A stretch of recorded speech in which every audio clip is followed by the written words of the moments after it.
The stagecoach lurched to a stop, and Eleanor's spine cracked against the wooden seat. Dust filtered through the gaps in the door, settling on her black traveling dress, the only decent thing she owned. Through the window, Montana stretched out like a threat, endless, colorless, unforgiving. "Rourke Ranch," the driver called, his voice flat with disinterest. Eleanor gathered her single carpet bag and stepped down into wind that cut through her shawl like it wasn't there. The ranch sprawled before her, utilitarian buildings, clean lines, no wasted space. Corrals held cattle that looked better fed than most people she knew. Everything screamed money, but the cold kind, the kind that counted and calculated. A man stood on the porch of the main house, Caleb Rourke. Even from 30 feet away, Eleanor could feel the weight of his attention. He didn't move as she approached, didn't offer to help with her bag, just watched. He was younger than she'd expected, maybe 35, with dark hair going silver at the temples and a jaw that looked like it had been carved with a chisel and a grudge. "Miss Shaw?" Not a question. "Mr. Rourke." She stopped at the bottom of the porch steps, refusing to crane her neck. If he wanted to loom, he could come down to her level. His mouth moved, not quite a smile. "You're prompt. The advertisement said November 1st. It's November 1st. And older than I expected." Eleanor's fingers tightened on her bag handle. The advertisement didn't specify an age requirement. If that's a problem, the stage won't be back through for 3 days, but I'm sure I can find accommodation in town until... It's not a problem. He descended the steps, and Eleanor forced herself not to retreat. Up close, he was taller than she'd estimated, broader. There was a scar along his left cheekbone that pulled slightly when he spoke. "I don't need a girl. I need a woman who understands what she's agreeing to. I understood the terms when I wrote to you. Writing and standing here are different things." "I'm still standing here." Something flickered in his eyes. Assessment, maybe approval. Hard to tell. "Come inside. We'll discuss the arrangement." The house was as austere as everything else. Clean floors, functional furniture, no photographs or personal touches. A fire burned in the stone fireplace, but it didn't seem to warm anything. Eleanor set her bag by the door and followed Caleb into what passed for a sitting room. He didn't offer her a seat, so she took one anyway. "I'll be direct," Caleb said, remaining standing. "I need an heir. Someone to inherit this ranch when I'm gone. I don't have time or interest in courting, and the women in town—" He stopped, something bitter crossing his face. "They want things I won't give. Romance. Delusion." He paced to the window, hands clasped behind his back. "I'm offering a business arrangement. You'll live here, bear a child, and be provided for. Comfortable room, adequate food, access to the library. In return, you'll give me a son. Or a daughter." He turned. "What?" "A child. Not necessarily a son, unless you've found a way to guarantee it, which I doubt." His expression hardened. "A child, then. The agreement stands regardless." Eleanor smoothed her skirt, buying herself time. The room smelled like leather and wood smoke. Through the window, she could see ranch hands moving between buildings, men with purpose, no wasted motion. Everything here was deliberate. "And after?" she asked. "After the child is born?" "You'll remain as the mother. The child will need raising." "In what capacity?" Caleb's jaw worked. "You'll have separate quarters, your own space. I won't interfere with how you spend your time as long as the child is properly cared for." "You're describing a governess who happens to have given birth. I'm describing an arrangement that benefits us both." He moved back to the center of the room, and Eleanor noticed he kept distance between them, always 3 feet minimum, like there was an invisible line he wouldn't cross. "You answered the advertisement, Miss Shaw, presumably because your current situation is unsatisfactory." That landed. Eleanor felt it in her chest, the accuracy of it. "I've been a schoolteacher," she said quietly, "in Boston. I was let go." "Why?" "I taught girls mathematics beyond basic arithmetic. The headmaster felt it was inappropriate, unnecessary for their futures." "And you disagreed?"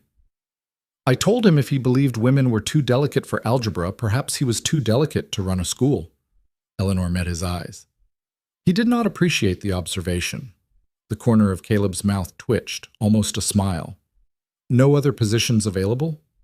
Not for a woman who argues with her employers. Boston has a long memory. She paused. My parents are dead. I have a brother in Philadelphia who made it clear I'm not welcome. No prospects, no income, no husband on the horizon, despite my mother's best efforts before she passed. Too plain, Caleb asked, and there wasn't cruelty in it, just assessment. Too difficult, Eleanor corrected. I've been told I lack the softness men prefer, that I'm too quick with opinions, too slow with flattery. 27 documented rejections since I turned 18. She stood, suddenly tired of sitting while he loomed. So yes, Mr. Rourke, my situation is unsatisfactory, which is why I'm here, discussing the possibility of bearing your child like we're negotiating the purchase of livestock. 27, Caleb repeated. I kept count. Seemed important to know the scope of my failure. Or their stupidity. Eleanor blinked. Excuse me? A woman who teaches girls mathematics and tells headmasters the truth. Caleb shook his head slowly. Those men didn't reject you because you're difficult. They rejected you because you're dangerous. Something warm unfurled in Eleanor's chest. Not affection. Nothing so simple. Recognition, maybe. Of being seen accurately for once, even if the observation came from a stranger who wanted to contract her womb. Is that a problem for you? She asked. No. Caleb walked to a desk in the corner and pulled out papers. I don't need soft. I need functional. Someone who won't fall apart when winter hits and we're snowed in for weeks. Someone who can think clearly and won't expect poetry. He set the papers on a small table between them. Eleanor moved closer, scanning the text. It was a contract, actual legal language, witnessed and notarized. You had this drawn up before I arrived. I've had 3 responses to the advertisement. You were the only one who didn't write about finding love on the frontier. His voice held distaste. The others wanted a story they could tell themselves. You wanted terms. Eleanor read through the contract slowly. Monthly allowance. Private quarters in the main house. Access to all common areas. Medical care during pregnancy and after.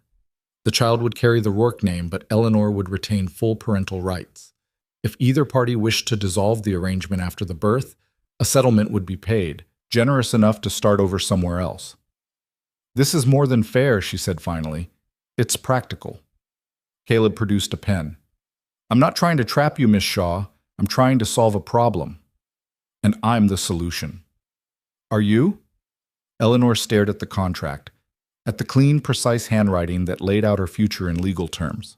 No promises of happiness. No illusions about affection. Just an honest exchange. Her body for security, her child for financial stability.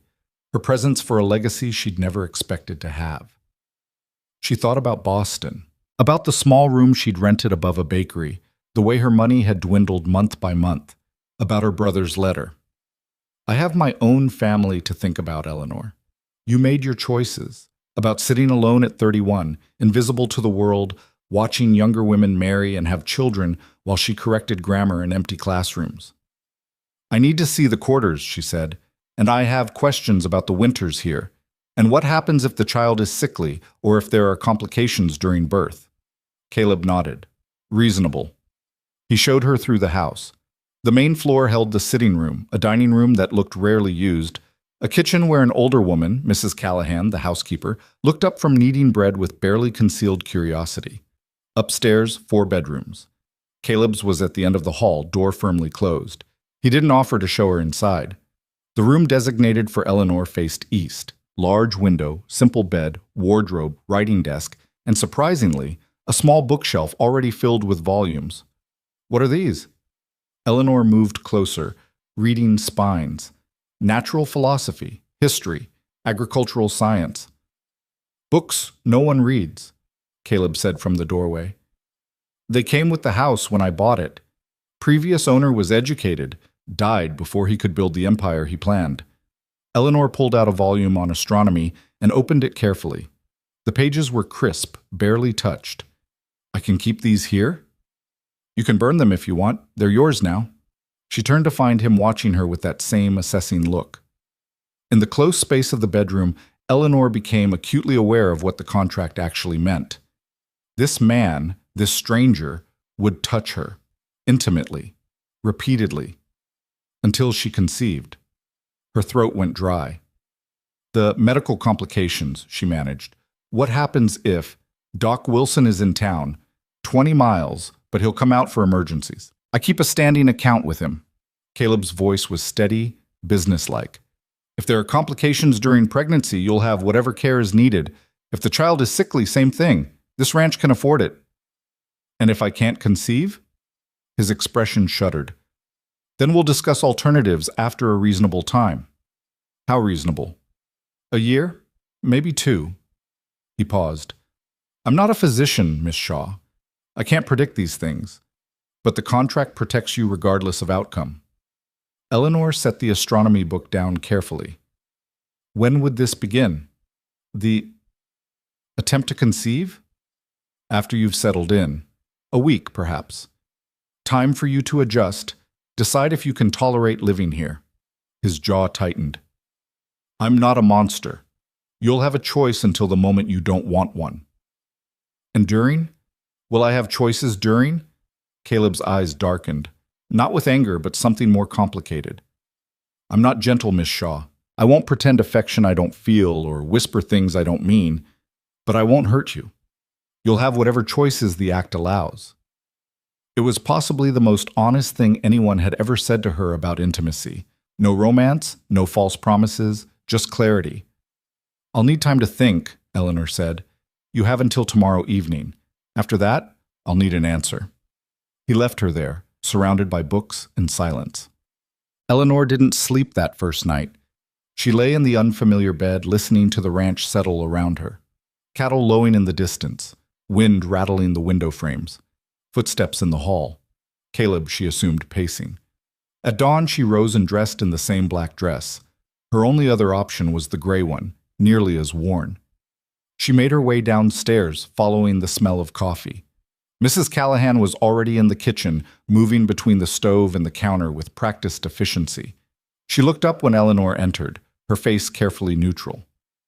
Morning, miss. Coffee's hot. Thank you.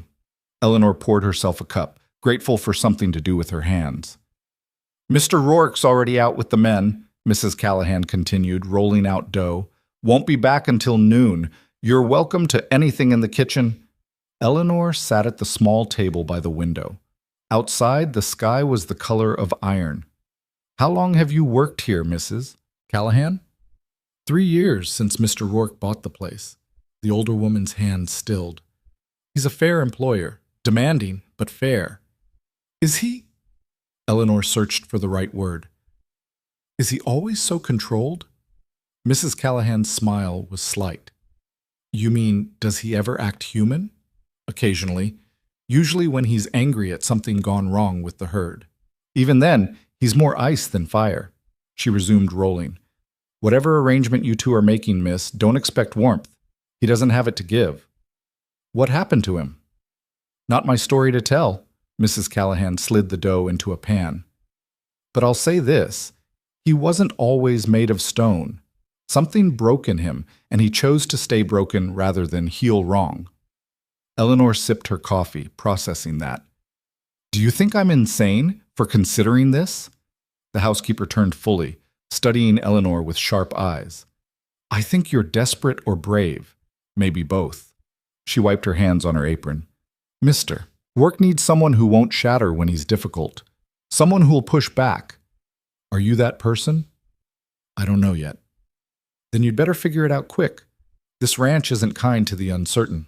But Eleanor spent the day exploring. The ranch was vast. Thousands of acres, Caleb had said in his letters. She walked to the nearest barn, where hands were working with horses. They tipped their hats but didn't speak, respecting her privacy or uncomfortable with her presence. Probably both. In the barn office, she found ledgers, neat columns of numbers tracking every aspect of the ranch operations. Feed costs, cattle sales, employee wages, everything documented with precision. Finding what you need? Eleanor spun. Caleb stood in the doorway, covered in dust and smelling like horse and leather. He'd removed his hat, and his hair was matted with sweat.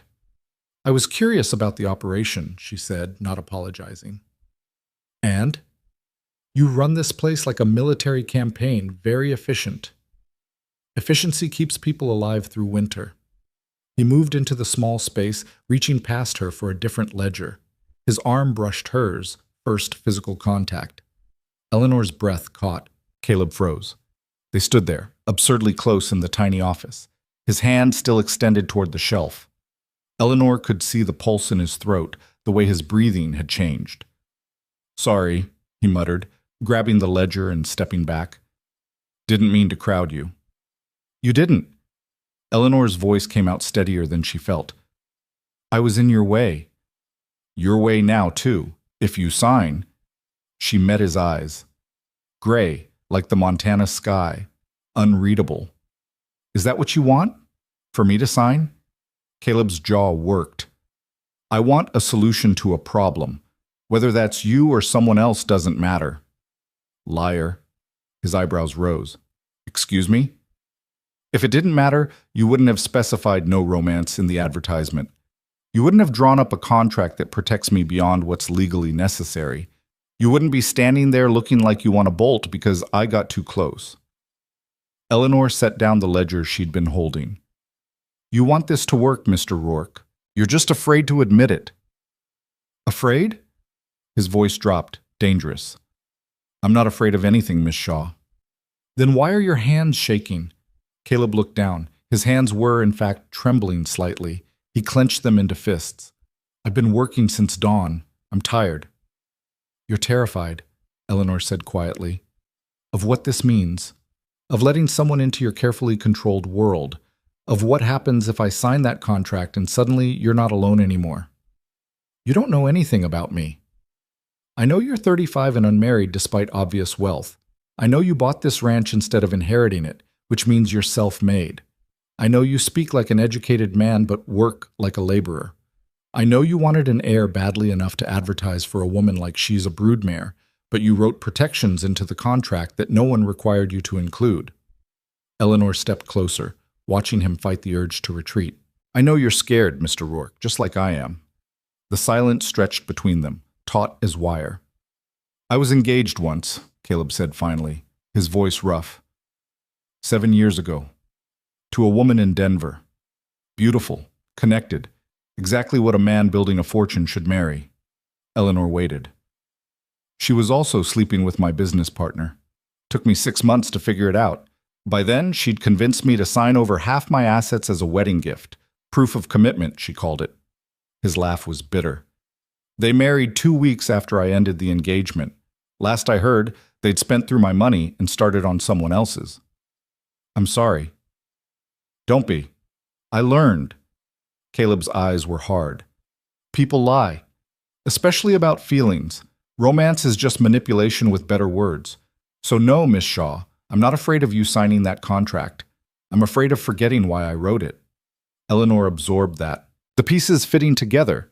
His coldness, his precision, his absolute refusal to acknowledge anything beyond the practical. He'd been burned, and instead of healing, he'd turned himself into something fireproof. I'm not her, Eleanor said. I know. I'm not going to lie to you about feelings I don't have. I know that too. And I'm not going to let you treat me like a business expense, even if that's what the contract says. She held his gaze. If I do this, if I sign, I need you to understand that I'm a person, not a function. I'll bear your child because it's a fair exchange for security, but I won't disappear into the walls like hired help. I won't pretend I don't exist. Caleb studied her for a long moment. What do you want? Respect? Conversation occasionally, acknowledgement that I'm here. Eleanor paused. I don't need affection, Mr. Rourke, but I need to matter. You'll matter. The child will matter. That's not what I... Eleanor stopped, frustrated. The child will matter because it's your heir. I'm asking if I'll matter beyond my ability to produce one. Something shifted in Caleb's expression, not softening exactly, but a crack in the armor. I don't know, he said honestly. I don't let people matter. It's safer. For who? Both of us. Eleanor nodded slowly. At least he was honest. I'll give you my answer at dinner. She walked past him out of the barn into the cold Montana air. Her hands were shaking now, too. Dinner was a tense affair. Mrs. Callahan had prepared roast chicken and vegetables. Caleb sat at one end of the table, Eleanor at the other. Absurd distance for just two people. They ate in silence for several minutes. I'm signing the contract, Eleanor said finally. Caleb's fork paused halfway to his mouth. You're certain? No, but I'm doing it anyway. She set down her own utensils. I have conditions beyond what's written. Such as? I want to help with the ranch books, not manage them, but assist. I'm good with numbers. Caleb frowned. That's not necessary. It is for me. I need to be useful beyond... She gestured vaguely at herself. Beyond the obvious. Fine. What else? I want to eat meals together, here. Not in silence, necessarily, but in the same room at the same time, like civilized people. We're doing that now. Under duress. I want it to be normal. Caleb's mouth tightened, but he nodded. Anything else? Eleanor took a breath. When we attempt conception, I want it to be in my room, not yours, my space, so I can stay after, so I don't have to walk down the hall afterward like I'm leaving a transaction. His eyes darkened. Agreed. And I want you to tell me if it's not working, if I'm not conceiving, if you're regretting this, whatever. I want honesty, not silence and resentment building until it poisons everything. I can do that. Can you? Eleanor leaned forward. Because everything about you suggests you'd rather swallow glass than talk about feelings or failures. Caleb set down his fork with deliberate care. I don't talk about feelings because I don't have them, Miss Shaw. But I can discuss failures just fine. I've had enough practice. That's not true. The part about not having feelings. You've known me less than 24 hours. And you've been broadcasting pain like a signal fire the entire time. Eleanor softened her voice. I'm not asking you to feel things you don't. I'm asking you to admit when you're struggling so we can address it before it destroys us both. Caleb stared at her, something fierce and almost frightened in his expression. You're asking me to be vulnerable. I'm asking you to be honest. There's a difference. He stood abruptly, chair scraping against wood. For a moment, Eleanor thought he'd walk out. Instead, he moved to the window, staring out at the darkening sky. I'll try, he said finally. That's the best I can offer. Then I'll take it. Eleanor pulled the contract toward her. The pen was already there, waiting. She signed her name in steady script. Eleanor Margaret Shaw. When she looked up, Caleb had turned from the window. His face was unreadable, but his hands, those hands that had trembled earlier, were steady now. Welcome to Rourke Ranch, Mrs. Rourke. Not Eleanor. Not Miss Shaw. The name she'd just acquired through ink and agreement. Thank you, she said, though she wasn't sure what she was thanking him for. The week passed in strange domesticity. Eleanor settled into routines, mornings helping Mrs. Callahan in the kitchen, afternoons working through the ranch ledgers, finding small errors Caleb had missed, suggesting minor improvements in organization. He accepted her corrections without comment, which she took as approval. Evenings were for reading. Caleb had his own library in a small room off the main sitting area. Sometimes Eleanor would find him there, poring over agricultural journals or books on animal husbandry. They'd work in silence, the only sound the crackle of fire and turning pages. It was almost comfortable, almost normal, except for the tension that coiled tighter each night. On the 7th evening, Caleb knocked on her door. Eleanor opened it to find him standing in the hallway, still dressed in his work clothes, but clean. His expression was carefully blank. It's time, he said quietly. Her stomach dropped. Now? If you're willing. The timing is... He stopped, uncomfortable. Mrs. Callahan indicated you're likely at the right point in your cycle. Oh, God. Eleanor felt heat flood her face. She told you that? She's been tracking it, part of her duties. Caleb's jaw tightened. If you're not ready, we can wait. Eleanor stepped back, letting him enter. Her room suddenly felt too small, the bed too prominent. No, you're right. We should We agreed. Caleb closed the door behind him, and the click of the latch sounded final. They stood there, awkward as strangers, which is what they were. How do you want to do this? Eleanor asked, then felt stupid. There was only one way to do this. However you're most comfortable. Caleb's voice was strained. I meant what I said. I won't hurt you. I know. Eleanor moved to the lamp, turning it down until the room was mostly shadows. Better, easier. She started unbuttoning her dress with shaking fingers. Eleanor. She stopped. He'd never used her first name before. You can still refuse, contract or no contract. You can say no. She met his eyes across the dimness. Can I? Yes. Will you resent me? Caleb's silence was answer enough. I'm not refusing, Eleanor said. She finished the buttons and let the dress slide off her shoulders. I'm just nervous. So am I. That surprised her. You've done this before. Not like this. Not with... He gestured helplessly at the space between them. Not when it matters. I thought feelings didn't matter. They don't. But consequences do. Caleb removed his shirt, and Eleanor saw the body beneath, scarred, muscled from hard work, nothing soft about it. This changes everything. Once we do this, you're not a stranger anymore. You're not safe to ignore. Eleanor stepped out of her dress in just her chemise and undergarments, vulnerable, exposed. Maybe I don't want to be safe. You should. Why? Because I'm not a good man, Eleanor. I'm a practical one, and practical men do what's necessary even when it costs. She moved closer, watching him fight the urge to retreat. What's this costing you? Control. His voice was rough. You're costing me control, and I hate it. Eleanor reached up, touching his face, the scar along his cheekbone, the rough stubble, the tension in his jaw. Then let go. I can't. You have to. For a moment they were frozen. Then Caleb made a sound, half growl, half surrender, and pulled her against him. His mouth found hers, rough and unpracticed. Eleanor gasped at the contact, at the sudden heat of him. This wasn't romance. This was need, raw and desperate. His hands found the ties of her chemise, fumbling. She helped, her own fingers clumsy with nerves and want. Clothes fell away until there was nothing between them but skin and fear. Tell me if I hurt you, Caleb said against her throat. Tell me if I disappoint you, Eleanor whispered back. He pulled back, looking at her with something fierce, impossible. Then he lifted her, carried her to the bed, and Eleanor stopped thinking altogether.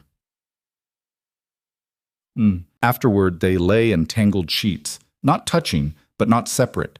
Eleanor's body ached in unfamiliar ways. Caleb's breathing was still rough, his hand clenched in the blanket like he was fighting the urge to reach for her. Are you hurt? He asked finally. No. She wasn't. Uncomfortable, maybe. Overwhelmed. But not hurt. Good. Silence stretched. Eleanor waited for him to leave, but he didn't move. This wasn't what I expected, she said quietly. What did you expect? Something colder, more mechanical. Caleb's laugh was bitter. It was mechanical. No, it wasn't. Eleanor turned to look at him.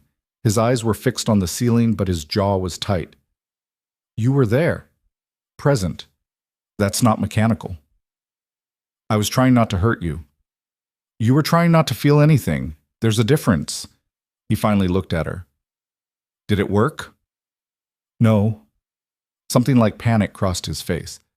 Eleanor, I'm not asking for declarations, she interrupted. I'm just saying you're not as empty as you pretend to be. Caleb sat up, reaching for his discarded clothes. I should go. Stay. The word came out before she could stop it. He froze, shirt half on. What? Just until I fall asleep. Then you can leave. Eleanor pulled the blanket up, suddenly cold. I don't want to be alone right after that. Caleb stared at her for a long moment. Then slowly, he removed the shirt and lay back down. Not touching her, but there. Thank you, Eleanor whispered. He didn't answer. She fell asleep to the sound of his breathing, careful and controlled even in the dark. When she woke at dawn, he was gone. The pattern repeated over the following weeks. Caleb would knock on her door every few nights. They'd come together in fumbling intensity, and he'd stay until she slept. By morning, he was always gone, back to his own room, his own carefully maintained distance. During the day, they worked side by side on ranch business. Eleanor proved adept at managing the books, catching discrepancies, and suggesting efficiencies. Caleb accepted her help with grudging respect, but the distance remained. He never touched her outside of those nights, never spoke about what happened between them. Meals continued in near silence, though Eleanor had started reading aloud from the newspaper when it arrived weekly, just to fill the quiet with something other than chewing. Winter crept closer. The sky grew heavier, the wind sharper. "First snow soon," Mrs. Callahan predicted one morning. "You can feel it coming." Eleanor could. The air tasted different, metallic, and cold. That evening, Caleb didn't come to her door. Or the next night. Or the night after that. On the fourth night, Eleanor found him in his library, staring at papers without reading them. "Did I do something wrong?" she asked from the doorway. He looked up, surprised. "What?" "You've been avoiding me." "I've been busy." "You're always busy. This is different." Eleanor entered the room, closing the door behind her. "If the arrangement isn't working, if I'm not conceiving fast enough, just tell me."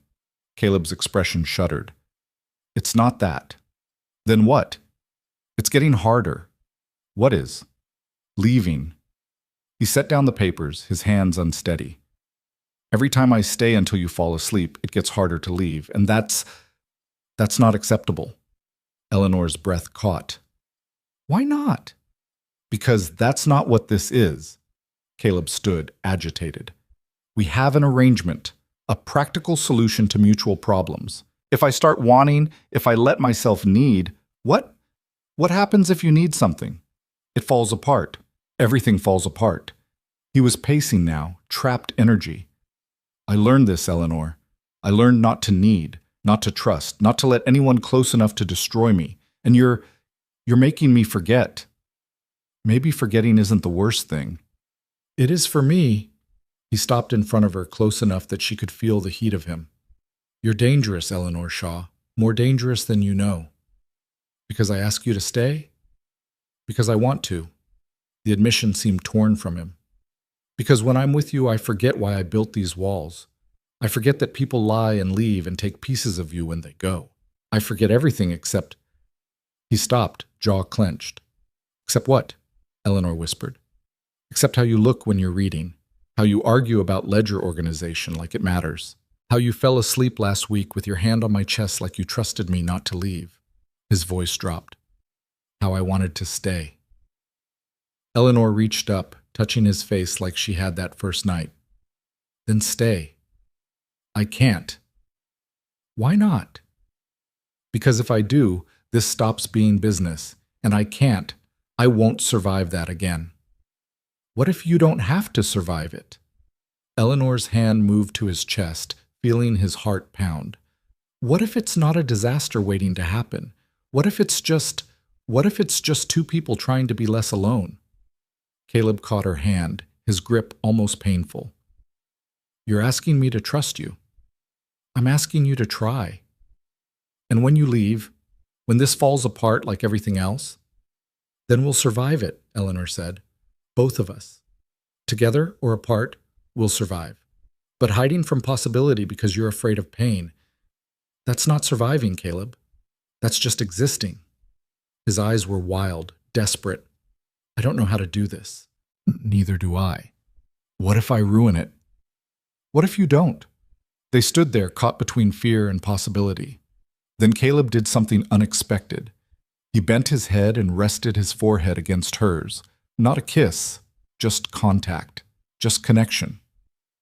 "I'll try," he whispered, "but I can't promise I won't run." "I'll try not to let you," Eleanor whispered back. He laughed, shaky and raw. "You're impossible. You're terrified." "Yes, me too." "Good." Caleb pulled back enough to meet her eyes. "We should both be scared. This is insane. Completely. The contract still stands until we decide it doesn't." He nodded slowly, Then, with visible effort, he took her hand properly, not gripping, just holding. "Stay with me tonight. In my room." Eleanor's eyes widened. "Your room? My space, so I can't run." His smile was bitter. "Hold me accountable." It was possibly the bravest thing she'd ever heard him say. "Okay," Eleanor said. "Okay." They walked down the hall together, hand in trembling hand, toward a room Eleanor had never seen, toward something neither of them could name yet, toward whatever came next. Caleb's room was exactly what Eleanor expected. Sparse, functional, cold. A bed larger than hers. A dresser with nothing on top. A single chair by the window where he must sit sometimes, staring out at land he owned but didn't seem to enjoy. No photographs. No personal items except a pocket watch on the nightstand, tarnished silver catching the lamplight. Eleanor stood just inside the doorway, suddenly uncertain. This felt more intimate than anything they'd done in her room. This was his sanctuary, and she was invading it. "Second thoughts?" Caleb asked, his voice rough. "No, just observing. Not much to see." "Exactly." Eleanor moved to the window, looking out at darkness broken only by lamplight from the bunkhouse. "You don't live here. You just exist here." "There's a difference?" "Obviously." She turned to face him. "Living requires evidence. Books left open, coffee rings on furniture, something that proves a person actually inhabits the space." Caleb's mouth tightened. "I'm not sentimental." "You're not anything. That's the problem. I thought you were here to sleep, not criticize my decorating." Eleanor almost smiled. "Can't I do both?" He moved past her to the bed, sitting on the edge to remove his boots. The familiarity of the gesture, something he must do every night, made Eleanor's chest ache inexplicably. This was his routine, and she was disrupting it. "You don't have to stay," Caleb said without looking at her. "I know I asked, but if it's too uncomfortable..." "It's not uncomfortable. It's sad." His hand stilled on his bootlace. "What?" "This room, your life. The way you've stripped everything down to necessities because you're afraid extras will hurt you." Eleanor sat in the chair by the window. "I'm not pitying you, I'm just stating facts. You don't know anything about my life." "I know enough." She pulled her knees up, wrapping her arms around them. "I know you wake up alone and go to sleep alone and spend every moment in between making sure it stays that way. I know you measure success in cattle sold and acres maintained instead of anything that actually matters. I know you're so terrified of being vulnerable that you'd rather die than admit you might want something beyond survival." Caleb finished removing his boots with sharp, angry movements. "You've been here 3 weeks, Eleanor. Don't pretend you understand me. Then explain it to me." "Why?" "Because I asked. Because we're sharing a bed and I'd like to know who I'm sleeping next to." She paused. "Because you invited me here and I think part of you actually wants to be known." He stood, pacing to the window and back. The room wasn't large enough for his agitation. "There's nothing to know. I built a ranch. I need an heir. You're providing one. That's the entire story. What about Denver? What about the woman who took half your assets?" Caleb's expression went cold. "I told you about that. You told me the facts, not how it felt. How it felt doesn't matter." "It does to me." Eleanor kept her voice gentle. "I'm asking you to trust me with something real, Caleb. Not a contract term or a business arrangement, just truth." He was silent for so long Eleanor thought he wouldn't answer. Then he sat heavily on the bed, shoulders slumped in a way she'd never seen. "Her name was Victoria," he said quietly. "We met at a cattle auction. She was there with her father, old Denver money, the kind that buys respectability. I was 28, had just made my first real profit, thought I was someone worth noticing." Eleanor waited. She noticed, smiled at me across the auction floor like I was the only man there, started a conversation about breeding stock that proved she actually knew something. He laughed bitterly. "I was hooked immediately. Beautiful woman with brains who seemed interested in me? I thought I'd won some kind of lottery." "What happened?" 6 months of courtship. Proper. Respectable. Her father approved because my money was new enough to be exciting, but substantial enough to be useful. We set a wedding date. Caleb's hands clenched. I signed over half my assets as a wedding gift. She said it proved I trusted her, that I wasn't one of those men who kept their wife under financial control. Made it sound progressive. And she was sleeping with your business partner the entire time. Not the entire time. That started about 3 months in. His voice was flat now, emotionless. Thomas, my partner. He confessed eventually. Couldn't live with the guilt. Told me they'd planned it from the beginning. Victoria targeted me specifically. New money, no family connections, desperate to prove I belonged in Denver society. Easy mark. Eleanor felt something twist in her chest. I'm sorry. I lost half my assets in the pre-wedding contract. Lost the partnership when I dissolved it. Lost the respect of every businessman in Denver who thought I was a fool for not seeing it coming. Caleb met her eyes. They were right. I was a fool. Believed pretty words and kind smiles because I wanted them to be true. That doesn't make you a fool, it makes you human. Same thing, in my experience. Eleanor uncurled from the chair and moved to sit beside him on the bed, close but not touching. What did you do after? Sold everything, left Denver, came here and bought this ranch from a widow who needed cash fast. Spent 3 years building it into something profitable. He gestured at the sparse room. Built this life. No attachments, no vulnerabilities, no pretty lies. No joy either. Joy is expensive. Can't afford it. You can afford anything, Eleanor said. You just won't pay the price. Caleb turned to her, something raw in his expression. The price is too high. I can't go through that again. Trusting someone, believing in something, only to have it ripped away. I barely survived it the first time. So you decided not to live at all. I'm living just fine. You're hiding. Eleanor reached for his hand, half expecting him to pull away. He didn't. You've built a prison and called it safety, and now you're asking me to live in it with you. His fingers tightened around hers. I'm not asking you to hide, just to understand why I do. I understand. I just think you're wrong. About what? About safety being worth the cost. About isolation being better than risk. Eleanor shifted closer. You want to know what I think?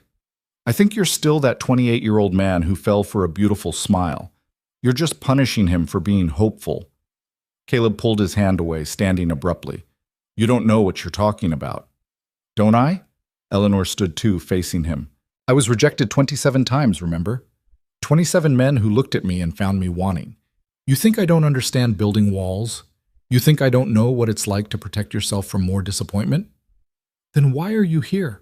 Why push me when you should understand? Because I'm tired of being safe. The words burst out of Eleanor louder than she intended. I'm tired of protecting myself from pain by refusing to want anything. I'm tired of existing instead of living. And I think you're tired of it too, or you wouldn't have asked me to stay tonight. Caleb stared at her, breathing hard. You're asking me to be something I'm not. I'm asking you to be something you were before Victoria broke you, before you decided feeling anything was weakness. It is weakness. It's courage. Eleanor moved closer, holding his gaze. Being vulnerable when you've been hurt, that's the bravest thing anyone can do. You're not weak for feeling, Caleb. You're weak for running from it. His jaw clenched. I should never have brought you here. To Montana? Or to this room? Both. Liar. Eleanor reached up, touching his face. He flinched but didn't pull away. You wanted this. You want someone to see you and not flinch. Someone who'll push back when you're being impossible.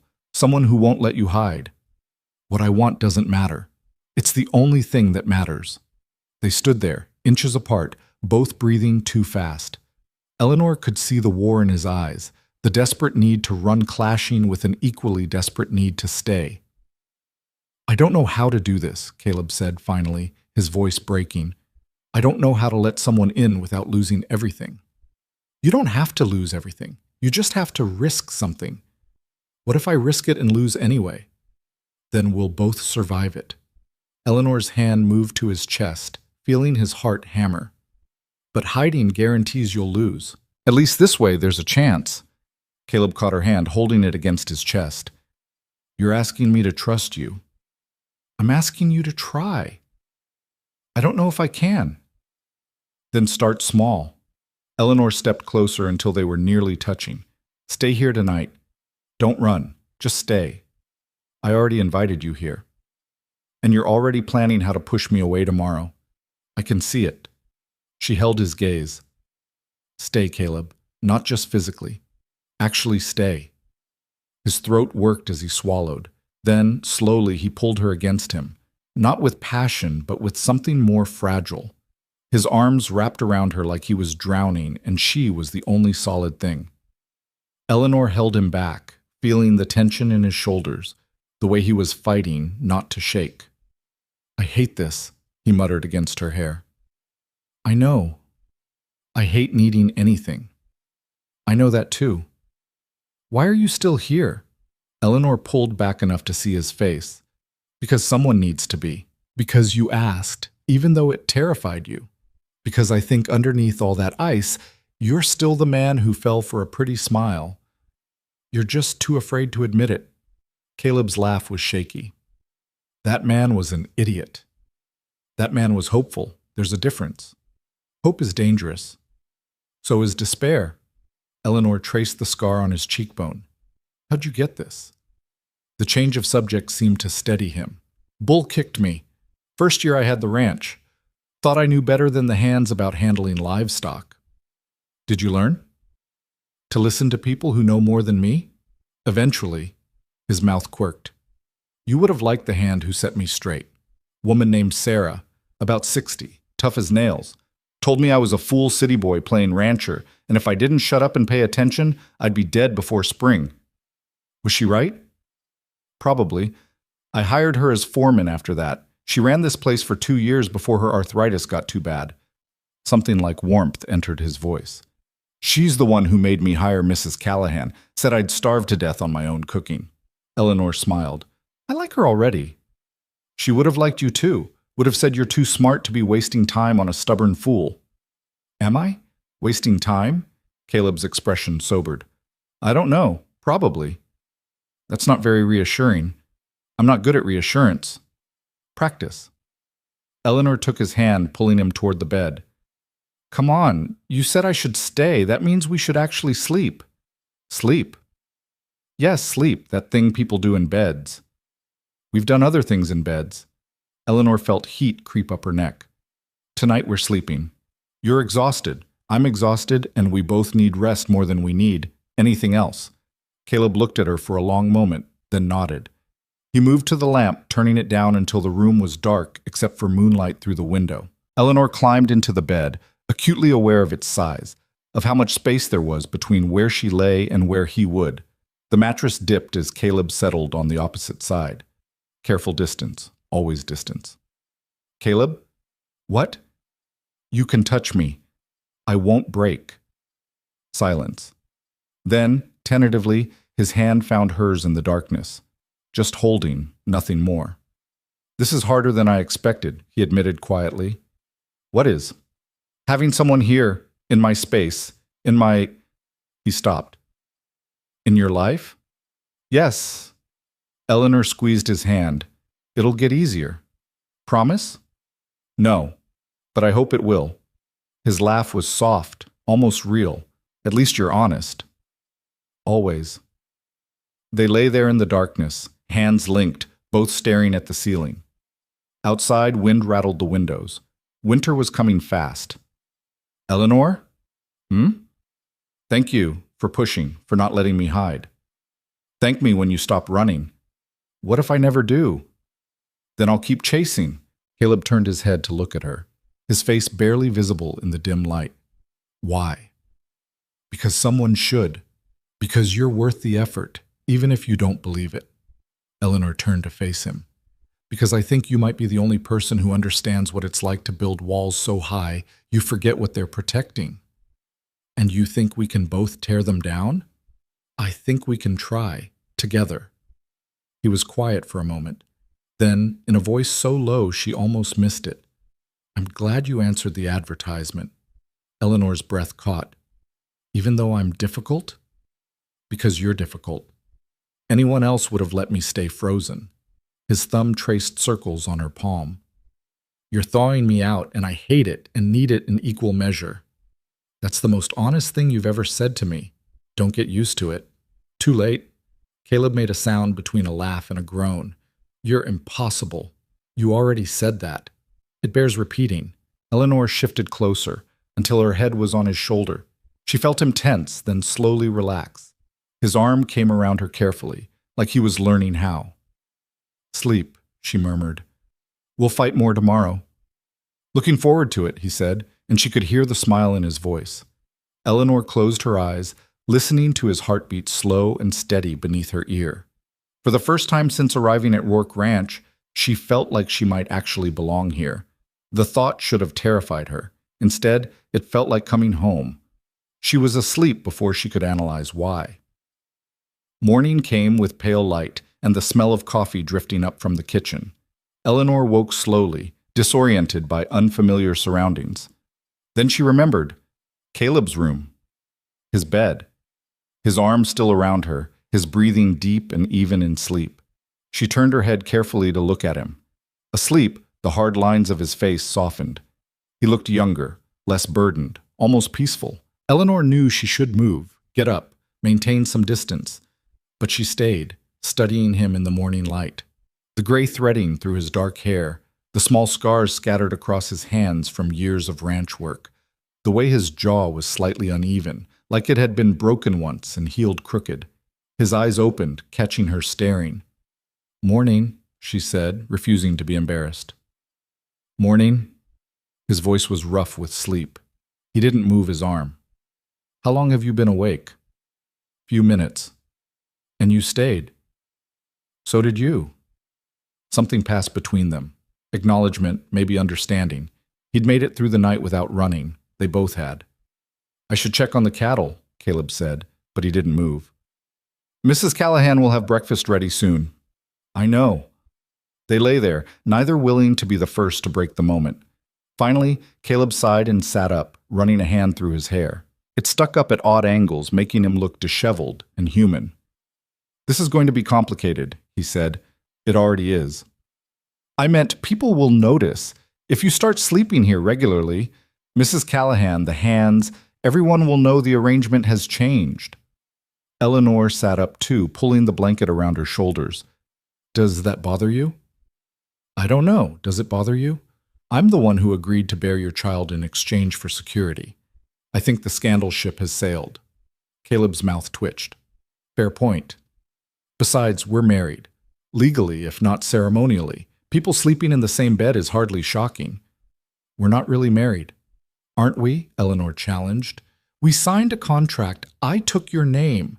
We're attempting to conceive a child together. What part of that isn't marriage? The part where we... He stopped, frustrated. The part where we feel something? Eleanor finished. Is that what makes it not real to you? The absence of emotion? Emotion complicates things. Everything worth having is complicated. Caleb stood, grabbing clothes from the dresser. You sound very certain about that. I'm certain that simple things aren't usually worth the effort. Eleanor watched him dress, noting the way he moved with efficiency even while clearly uncomfortable with being observed. You built this ranch from nothing. Was that simple? No. Was it worth it? He paused, shirt half buttoned. Yes. Then maybe stop assuming complicated equals bad. When did you become a philosopher? When I started living with a man who thinks feeling anything is weakness. Eleanor stood, wrapping the blanket around herself like armor. I'm going to my room to change. I'll meet you at breakfast. She moved past him toward the door, but Caleb caught her arm. Not hard, just enough to stop her. Eleanor. She turned. He was looking at her with that intense focus that made her feel simultaneously seen and exposed. Thank you, he said quietly. For staying, for not running when I showed you. Your humanity? Eleanor offered. You're welcome, though I should be thanking you for the same thing. You weren't the one falling apart. Weren't I?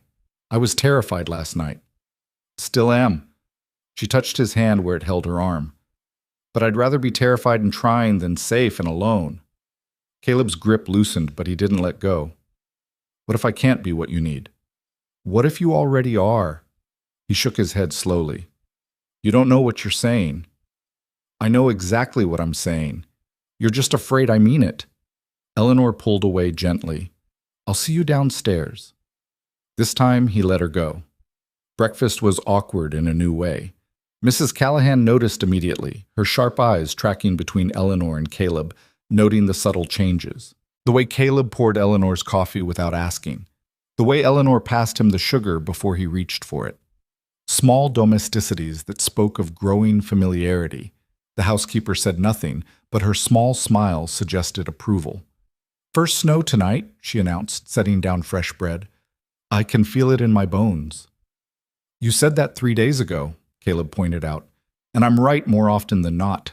Mark my words, we'll wake up to white tomorrow. Eleanor looked out the window at the gray sky. How bad do the winters get here? Bad enough, Caleb said. We'll be snowed in for weeks at a time once it really hits. You'll need warmer clothes. I'll have Mrs. Callahan take you into town before the first big storm. I can manage. You'll freeze in what you brought from Boston. His tone left no room for argument. This isn't city winter. This is Montana. The cold here kills if you're not prepared. Eleanor bristled at being told what to do, but the genuine concern in his voice stopped her protest. Fine, but I'm paying for it from my allowance. The allowance is for personal items. Survival gear is a ranch expense. I'm not a ranch expense. You are now. Caleb met her glare calmly. We can argue about it all the way to town if you want. Won't change the outcome. Mrs. Callahan coughed into her hand, badly hiding a laugh. I'll get the wagon ready for tomorrow. Give you 2 time to finish fighting about who's paying. After she left, Eleanor narrowed her eyes at Caleb. You're enjoying this. Enjoying what? Being high-handed, giving orders. I'm being practical. There's a difference. There's really not. His mouth quirked, almost a smile. You're arguing for the sake of arguing now. Maybe I am. What are you going to do about it? Nothing. I like it when you fight back. The admission surprised both of them. Caleb's expression shuddered immediately, like he'd revealed too much. But Eleanor caught it, that flash of genuine feeling, quickly buried. You're getting better at this, she said softly. At what? Being honest, admitting you feel things. I'm not... He stopped, caught himself. It's uncomfortable. Most worthwhile things are. You keep saying that. Because you keep proving it true. They finished breakfast in more comfortable silence. Caleb left for the barn while Eleanor helped Mrs. Callahan clean up. The older woman worked quietly for a few minutes before speaking. He's different with you. Eleanor nearly dropped the plate she was drying. What? Mr. Rourke. He's different, softer around the edges. Mrs. Callahan glanced at her. I wasn't sure the arrangement would work. Thought it might make everything colder, but you're warming him up. I'm not trying to change him. Good, because you can't change a person who doesn't want to change. But you can make them feel safe enough to change themselves. She took the dried plate, stacking it carefully. He's been alone too long. Forgot what it's like to have someone who gives a damn. He had someone before, in Denver. That woman didn't give a damn about anything except his money. Big difference between that and what you're doing. Eleanor set down the towel. What am I doing? Caring. Actually caring whether he freezes to death emotionally or learns to thaw. Mrs. Callahan's smile was knowing. Don't think I haven't noticed you sleeping in his room, or the way he looks at you when he thinks no one's watching. Heat flooded Eleanor's cheeks. We have an arrangement. Arrangements don't look at each other like that. Arrangements don't argue over who pays for winter coats. Arrangements don't care. The housekeeper patted her arm. I'm not judging, dear. I'm approving. It's about time someone cracked that shell he's built. I don't know if I'm cracking anything. He's still very controlled. Rome wasn't built in a day. Neither is trust. Mrs. Callahan returned to washing dishes. Just keep doing what you're doing. The rest will follow. Eleanor wasn't sure what she was doing exactly, but she nodded anyway. The day passed in routine tasks. Eleanor worked on the ledgers while Caleb dealt with ranch business. They crossed paths at lunch, brief, businesslike, but something had shifted, an ease that hadn't been there before. Like the single night in his room had broken through some invisible barrier. By evening, Eleanor found herself watching the sky nervously. Mrs. Callahan had been right. The air felt different, heavy with coming snow. Caleb came in at dusk, covered in dust and smelling like horse. He stopped in the doorway of the sitting room where Eleanor was reading. "Finish that chapter," he said. "Then come upstairs." Eleanor's stomach flipped. "Why?" "Because I'm asking." His eyes held hers. "And because I don't want to sleep alone tonight." He left before she could respond. Eleanor stared at the book in her lap, the word swimming. This was different from their arrangement nights. This wasn't about conception or contracts. This was about want. She finished the chapter, barely comprehending a word, and climbed the stairs to his room. Caleb was standing by the window, watching the first snow begin to fall, soft flakes drifting down in the lamplight. "It's starting," Eleanor said unnecessarily. "Yes." He didn't turn. Mrs. Callahan was right. "We'll be buried by morning." Eleanor moved to stand beside him, watching the snow accumulate on the windowsill. "I've never seen a Montana winter. It's brutal.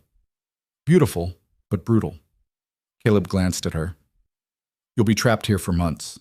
No leaving the ranch, barely leaving the house on the worst days. Are you prepared for that? Are you? I'm used to isolation. That's not the same as being prepared for company." His laugh was quiet. "No, it's not." They stood there watching winter arrive, not touching but not separate either. Eleanor could feel the tension between them, not the sharp, desperate need of before, but something slower, something that felt like choice instead of obligation. "I'm scared," she admitted quietly. "Of what?" "Of this. Of wanting something I might not get to keep." Eleanor turned to face him. "Of caring about you and having it not matter." Caleb's jaw tightened. "It matters." "Does it?" "Yes." The word came out fierce. "I don't know how to do this, Eleanor. I don't know how to let someone matter without losing myself. But you matter more than I want to admit. That's the most terrifying thing you've ever said to me." "I know." Eleanor reached for his hand, their fingers intertwining like it was becoming natural. "What now?" "Now we see if we can survive each other." Caleb pulled her closer, his free hand coming up to cup her face. "Now we stop pretending this is just business and admit we're in completely over our heads." "Are you admitting that?" "Yes." "Out loud?" "I'm terrified, Eleanor. I want you here and I hate wanting anything. I think about you constantly and I despise it. You've destroyed every wall I built and I'm furious and grateful in equal measure." His thumb traced her cheekbone. "I don't know what this is, but it's not a contract anymore. It stopped being a contract the moment you pushed back." Eleanor's breath caught. "What is it then?" "I don't know. Something real. Something dangerous." He leaned closer, his forehead touching hers. "Something I'm tired of fighting." "Then stop fighting." "I don't know how." "Start here." Eleanor closed the distance, kissing him slowly, not with the desperate urgency of before, but with deliberate intention. This wasn't about producing an air, this was about connection. Caleb made a sound low in his throat and kissed her back, his control finally slipping. His arms came around her, pulling her against him like he was afraid she'd disappear. When they broke apart, both breathing hard, Eleanor smiled. "See? Not so difficult. Terrifying, actually. But you did it." "Only because you make it impossible not to." Eleanor pulled him toward the bed. "Then I'll keep making it impossible." They fell into the sheets together, and this time there was no hesitation, no careful distance or measured responses, just two people choosing each other despite every reason not to. Outside, snow continued to fall, burying the ranch in white silence. Inside, something was finally beginning to thaw. Winter descended on the ranch like a fist closing. Eleanor woke 3 days after the first snow to find the world buried under 2 feet of white, with more falling steadily. The wind howled against the house, rattling windows and whistling through gaps in the wood. Downstairs, she found Mrs. Callahan stoking the fire to blazing. "This is nothing," the housekeeper said cheerfully. "Wait until January, then you'll see real snow." Eleanor wrapped her shawl tighter and moved to the kitchen window. The barn was barely visible through the storm. How do the men manage? "They don't come up to the house in weather like this. Bunkhouse has its own supplies, its own heat. They'll be fine." Mrs. Callahan poured coffee, steam rising in the cold air. "It's us you should worry about. Trapped in here with Mr. Rourke for weeks on end." "Is he that difficult during winter?" "He gets restless, doesn't like being confined." The older woman's eyes twinkled. "Though I suspect you'll keep him occupied." Heat crept up Eleanor's neck. The past 3 nights had been spent in Caleb's room, and she knew Mrs. Callahan heard her footsteps in the hall, knew exactly what was happening behind that closed door. "We have an understanding," Eleanor said carefully. "Oh, I'm sure you do." Mrs. Callahan handed her the coffee. "Just make sure the understanding includes patience. Cabin fever makes people mean, and Mr. Rourke doesn't need help in that department." As if summoned, Caleb appeared in the kitchen doorway, hair wet from snow, clothes damp. He'd been out checking on something despite the storm. "The east fence is down," he announced without preamble. 3 posts snapped in the wind. Cattle are contained for now, but if this keeps up— "You can't fix it in this weather," Mrs. Callahan interrupted. "You'll freeze to death before you get halfway there." "I can't leave it broken either." "You can, and you will." The housekeeper's voice turned stern. "I didn't keep you alive through 3 winters just to have you die of stupidity in the 4th. The fence will wait. The cattle are fine. Sit down and eat breakfast before you catch pneumonia." Eleanor watched Caleb struggle with being told what to do. His jaw clenched, his hands fisted at his sides. But he sat. "She's terrifying," he muttered as Mrs. Callahan bustled away. "She's right," Eleanor said, taking the seat across from him. "You can't fix everything immediately." "I can try." "You can also die trying. Not sure which would be more foolish." His eyes snapped to hers, irritation sparking. "I don't need another person telling me what I can't do." "Then stop doing things that require telling." Eleanor sipped her coffee, refusing to back down. "The fence will be there when the storm clears. Your frozen corpse won't be much use to anyone." "My corpse?" Caleb stopped, something like amusement breaking through his annoyance. "You're very pragmatic about my potential death." "Someone has to be. You're certainly not." Mrs. Callahan returned with plates of eggs and bacon, setting them down with more force than necessary. "Eat, both of you, and stop bickering before I knock your heads together." They ate in tense silence. Outside, the wind picked up, howling like something alive and angry. The house creaked under the assault. "How long will this last?" Eleanor asked. "Could be a day, could be a week." Caleb pushed eggs around his plate. "Weather here doesn't follow rules." "Nothing here follows rules," Eleanor muttered. His mouth twitched. "Including you. I follow rules, just not stupid ones. And you get to decide which ones are stupid?" "Someone has to." This time he actually smiled, brief but real. "You're going to drive me insane before spring." "You're already insane. I'm just making it more obvious." Mrs. Callahan snorted from the stove. "You two sound married." The word hung in the air, heavy with implications. Eleanor saw Caleb's expression shudder, the brief warmth disappearing. He stood abruptly, his chair scraping against the floor.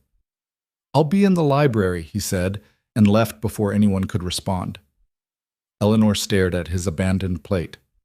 "What did I say?" "Nothing wrong, dear. He's just not used to—" Mrs. Callahan gestured vaguely. "All of this. Companionship. Someone who talks back. The appearance of actual marriage instead of the business arrangement he thought he wanted. He's the one who invited me to his room." "I know, and it's scaring him to death." The housekeeper began clearing dishes. "Give him space to adjust. This is all new territory for him." But Eleanor was tired of giving space, tired of tiptoeing around Caleb's fear. She finished her coffee and followed him to the library. He was standing at the window, watching the storm, his shoulders rigid with tension. "What happened just now?" Eleanor asked. Eleanor. Nothing happened. Don't lie to me. Mrs. Callahan said we sounded married and you fled like the room was on fire. Caleb didn't turn. I didn't flee. You absolutely fled. Eleanor moved closer. What is it about the word married that terrifies you? We are married, legally, if not. We're not married. His voice was sharp. We have a contract, an arrangement. That's not the same thing. Why not? Because marriage implies. He stopped, jaw working. It implies things I can't give. Like what? Honesty? You're already giving me that. Companionship? We eat meals together. Intimacy? We're sharing a bed. Eleanor stepped in front of him, forcing him to look at her. What exactly do you think marriage requires that we're not already doing? Permanence. The word fell between them like a stone. You think this is temporary, Eleanor said slowly. Even after everything, even after you told me I matter, you still think I'm going to leave. Everyone leaves. Caleb's voice was flat. They leave, or they betray, or they take what they can and disappear. That's what people do. That's what Victoria did, not what people do. Same thing. It's really not. Eleanor felt anger rising, hot and sharp. You're so busy protecting yourself from her ghost that you can't see what's actually happening. I'm here, Caleb. I'm standing right in front of you. I'm not going anywhere. You say that now. I'll say it tomorrow too, and the day after, and every day until you believe it. She grabbed his arms, shaking him slightly. I answered your advertisement knowing exactly what I was getting into. A cold ranch in the middle of nowhere with a man who treats emotions like the plague. I came anyway. I stayed anyway. I'm still here despite your determination to push me away at every opportunity. What more do you need? Caleb pulled away from her grip. I need you to stop making this into something it's not. What is it then? Define it for me. It's practical, functional, a solution to mutual problems. Liar! Eleanor's voice shook. We stopped being practical the moment you asked me to sleep in your room. We stopped being functional when you admitted I matter. This is something real, and you're terrified of it. Of course I'm terrified. The words exploded out of him. I'm terrified every second you're near me because you make me want things I swore I'd never want again. You make me forget why I built walls. You make me think maybe I could have something that doesn't end in disaster. And that hope is killing me, Eleanor, because I know how this ends. I know what happens when you trust someone, when you let them in. They destroy you. I won't destroy you. You can't promise that. I can. I am. I'm promising you right now, I won't destroy you. Caleb laughed bitterly. You already are. Every time you look at me like I'm worth saving, every time you push back when I'm being impossible, every time you sleep in my bed and make it feel like home instead of a prison. His hands were shaking. You're destroying everything I built to keep myself safe, and I hate you for it, and need you for it, and I don't know which feeling is stronger. Eleanor felt tears prick her eyes, but refused to let them fall. You want to know what I think? I think you're using Victoria as an excuse. I think you're so addicted to being miserable that you can't imagine anything else. I think you'd rather stay frozen and alone than risk being warm and vulnerable. You don't know what you're talking about. I know exactly what I'm talking about, because I did the same thing. Eleanor moved closer, holding his gaze. After the 27th rejection, I stopped trying, stopped hoping, told myself I was better off alone, that needing someone was weakness, that I could survive just fine on my own. You could. You can. Surviving isn't living, Caleb. I survived for years. It was safe and empty and soul-crushing. She reached for his hand. He didn't pull away. Then I answered your advertisement. Came to this frozen wasteland to bear a child for a stranger. And somehow I found something I didn't know I needed. What? You. The word came out soft but certain. Difficult, stubborn, terrified you. And I'm not leaving. Not because of the contract or the security or any practical reason. I'm staying because I choose to, because I'd rather fight with you than be comfortable with anyone else, because you see me as I actually am and don't flinch. Caleb's throat worked as he swallowed.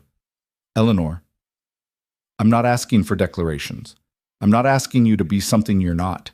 I'm just asking you to stop running from something that could be good. She squeezed his hand. Can you do that? Can you just stay and see what happens? The silence stretched between them, filled only with the howl of wind and the crack of fire in the hearth. I don't know, Caleb said finally. I want to. I'm trying. But every instinct I have says to push you away before you can hurt me. Then fight those instincts. What if I can't?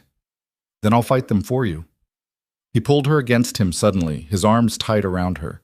Eleanor felt him shaking, whether from cold or emotion, she couldn't tell. Maybe both. I'm sorry, he muttered against her hair. I'm sorry I keep doing this. Keep pulling away when you get too close. I know why you do it. That doesn't make it right. No, but it makes it human. Eleanor pulled back enough to see his face.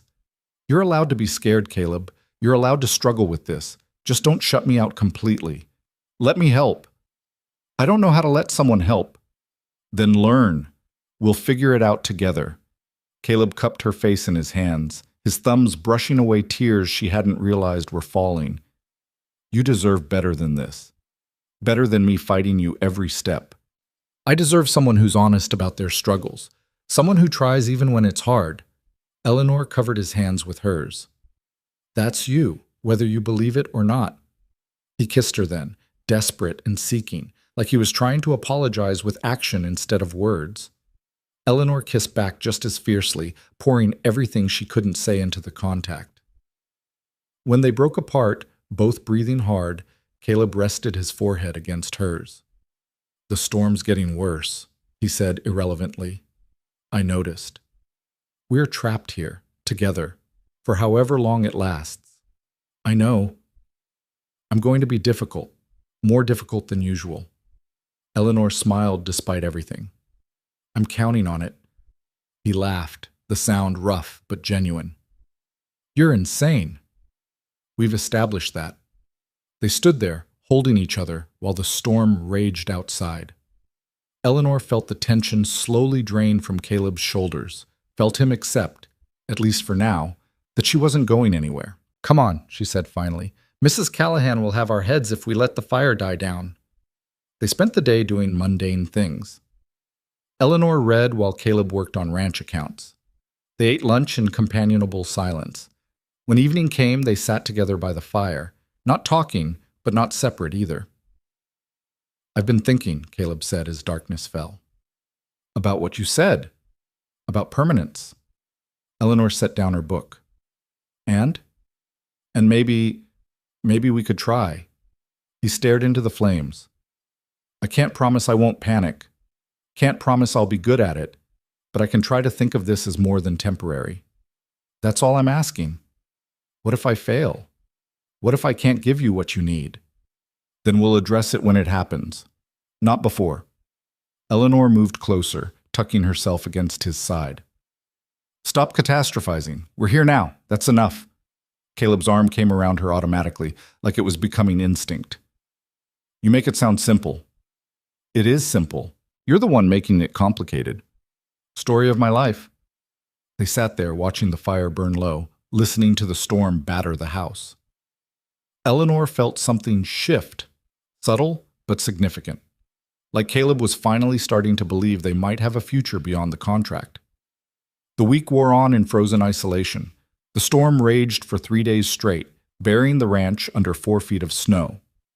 Eleanor and Caleb developed new routines. Mornings working separately. Afternoons together, sometimes talking, sometimes not. Evenings by the fire, reading or playing chess on an old set Caleb produced from somewhere. Eleanor won most of the games. Caleb blamed distraction. You're just a sore loser, she said, moving her queen into position. Checkmate. You're cheating somehow. You can literally see every move I make. Doesn't mean you're not cheating. But he was smiling as he reset the board. Again. You're a glutton for punishment. I'm stubborn. Different thing. Eleanor laughed. Is that what we're calling it? They played until Mrs. Callahan called them to dinner. Over roasted chicken and potatoes, the housekeeper announced she'd be visiting her sister once the storm broke. Town's only 20 miles, but I haven't seen Sarah in months. I'll be gone 3, maybe 4 days. Eleanor and Caleb exchanged glances. We'll manage, Caleb said. I know you will. I'm leaving detailed instructions for meals. And Eleanor, Mrs. Callahan fixed her with a knowing look. Make sure he doesn't work himself to death fixing that fence the minute the weather clears. I'll do my best. That's all I ask. The storm broke on the 4th day. Eleanor woke to eerie silence. No wind, no rattling shutters, just crystalline quiet. She moved to the window and gasped. The world was transformed, everything draped in white, glittering under weak sunlight. Icicles hung from the eaves like glass daggers. The barn roof sagged under the weight of snow. Beautiful, isn't it? Eleanor turned to find Caleb awake, watching her from the bed. Terrifying, she corrected. How do you survive this every year? Carefully. He rose, moving to stand beside her. And stubbornly, mostly stubbornly. Shocking. He smiled, then sobered. I need to check the cattle today. Make sure none were injured or trapped. I'm coming with you. No, don't even try. Eleanor cut him off. You're not going out there alone. What if something happens? What if you fall or get lost or the snow gives way? I know this land. In summer, not buried under 4 feet of snow. She crossed her arms. I'm coming. We'll go together or you'll stay here. Caleb's jaw tightened, but he nodded. Fine. But you follow my lead exactly. No arguing, no wandering off.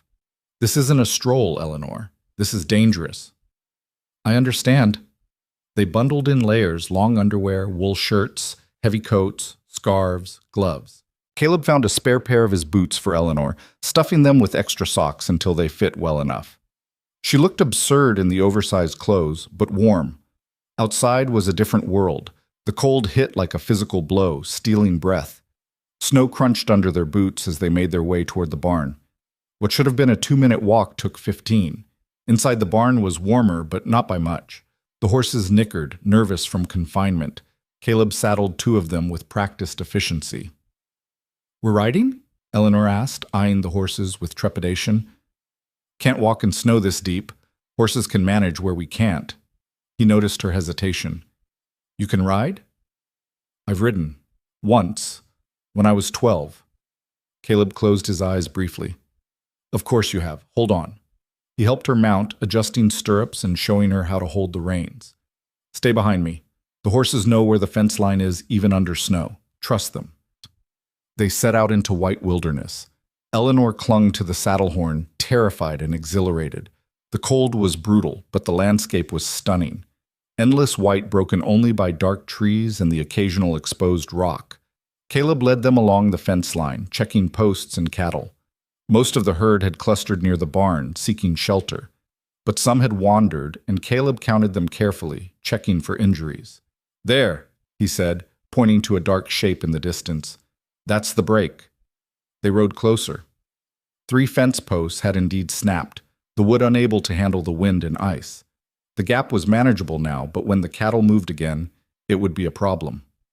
Caleb dismounted, studying the damage. I can do temporary repairs today. Real fix will have to wait until spring. What do you need me to do? He glanced at her, surprised. You want to help? I didn't come out here to watch. Something shifted in his expression, pride, maybe appreciation. Hold the horses, keep them calm. And if I tell you to run, you run. Don't ask questions, don't argue, just go. Caleb, promise me, Eleanor. If something goes wrong, you get back to the house and get help. She nodded reluctantly. I promise.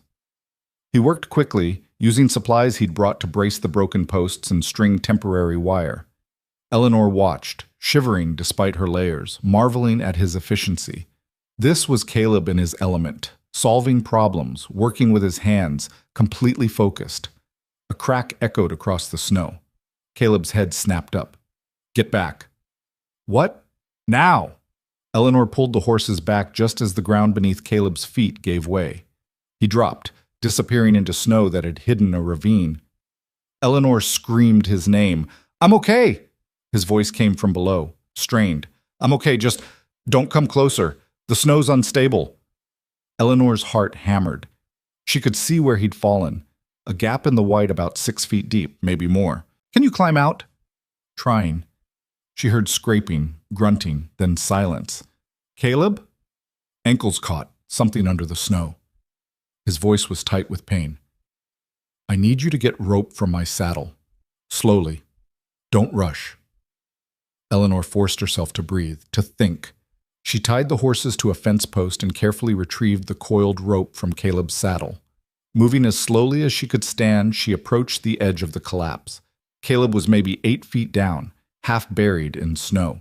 His left leg was bent at an angle that made Eleanor's stomach turn. Is it broken? She asked, keeping her voice steady. Don't know yet.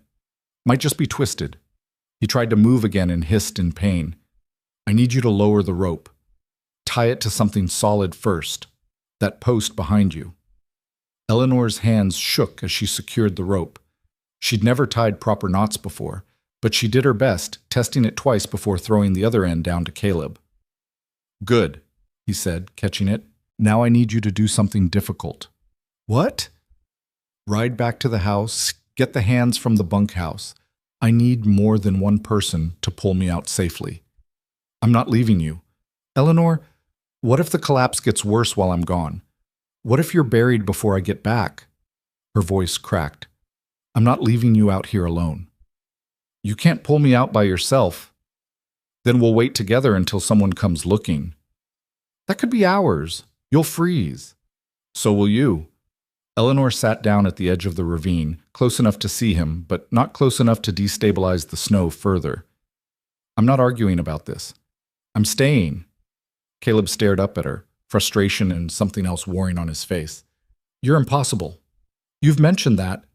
If you freeze to death because of my stubbornness, then we'll freeze together, romantic, really. His laugh was pained. This isn't funny. I know, I'm terrified. Eleanor wrapped her arms around herself. But I'm not leaving, so stop asking. They sat in tense silence.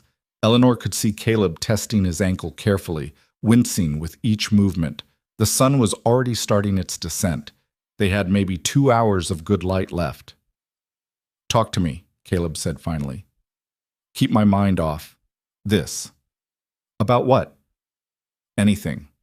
Boston, your teaching. How you ended up answering an advertisement for a woman who'd bear a stranger's child. Eleanor thought about it. I was desperate. That's the honest answer. I'd lost my position, my savings were gone, and my brother made it clear I wasn't welcome. I saw your advertisement in the paper and thought, why not? What did I have to lose? And now? Now I think I answered it because I was supposed to. Because somehow, despite everything that should have made this a disaster, it's not.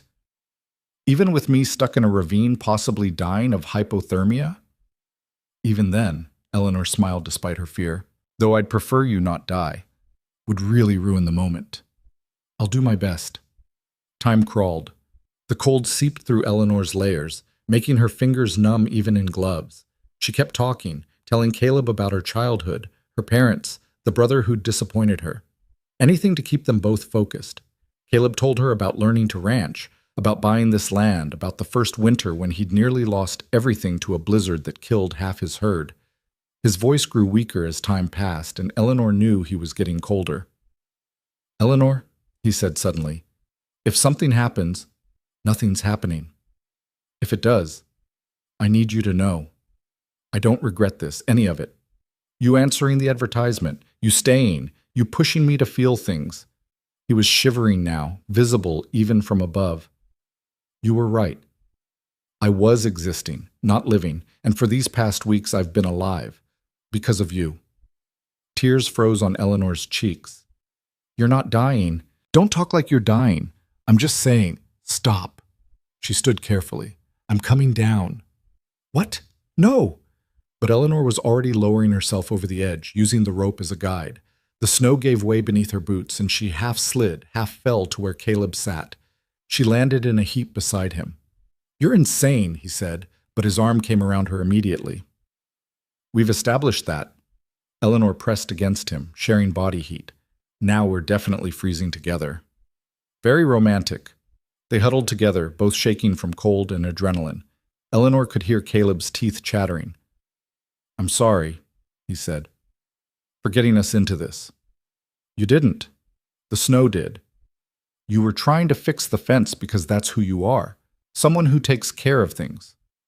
She tilted her head to look at him. "Someone who doesn't give up. I wanted you to be safe." "I am safe. I'm with you." Caleb's laugh was shaky. "Your definition of safe needs work." They fell silent, conserving energy. Eleanor felt herself getting sleepy, dangerous, she knew, but impossible to fight. Caleb seemed to notice because he shook her slightly. "Stay awake. Talk to me." "About what?" "Anything. Your favorite book. The best meal you ever had. Your plans for spring." "My plans involve you not being stuck in a ravine." "Fair enough." Eleanor forced her eyes to stay open. "I want chickens. In spring. For eggs." "Chickens." "Yes. Fresh eggs are better than store-bought, and I want a garden. Vegetables and herbs. Maybe flowers if I can manage it." "You want a garden?" "Is that surprising?" "Yes. You're a city woman. I assumed you'd hate all of this." "I thought I would too." Eleanor pressed closer, trying to stop shaking. "But I don't. I like the quiet. I like the work. I like having a purpose beyond just surviving. Eleanor, and I like you, despite everything, despite your stubborn refusal to accept that you deserve good things." She was getting drowsy again. "You do, deserve good things." "Stay awake," Caleb ordered, his voice sharp with fear. "Eleanor, stay with me." She tried, but the cold was winning.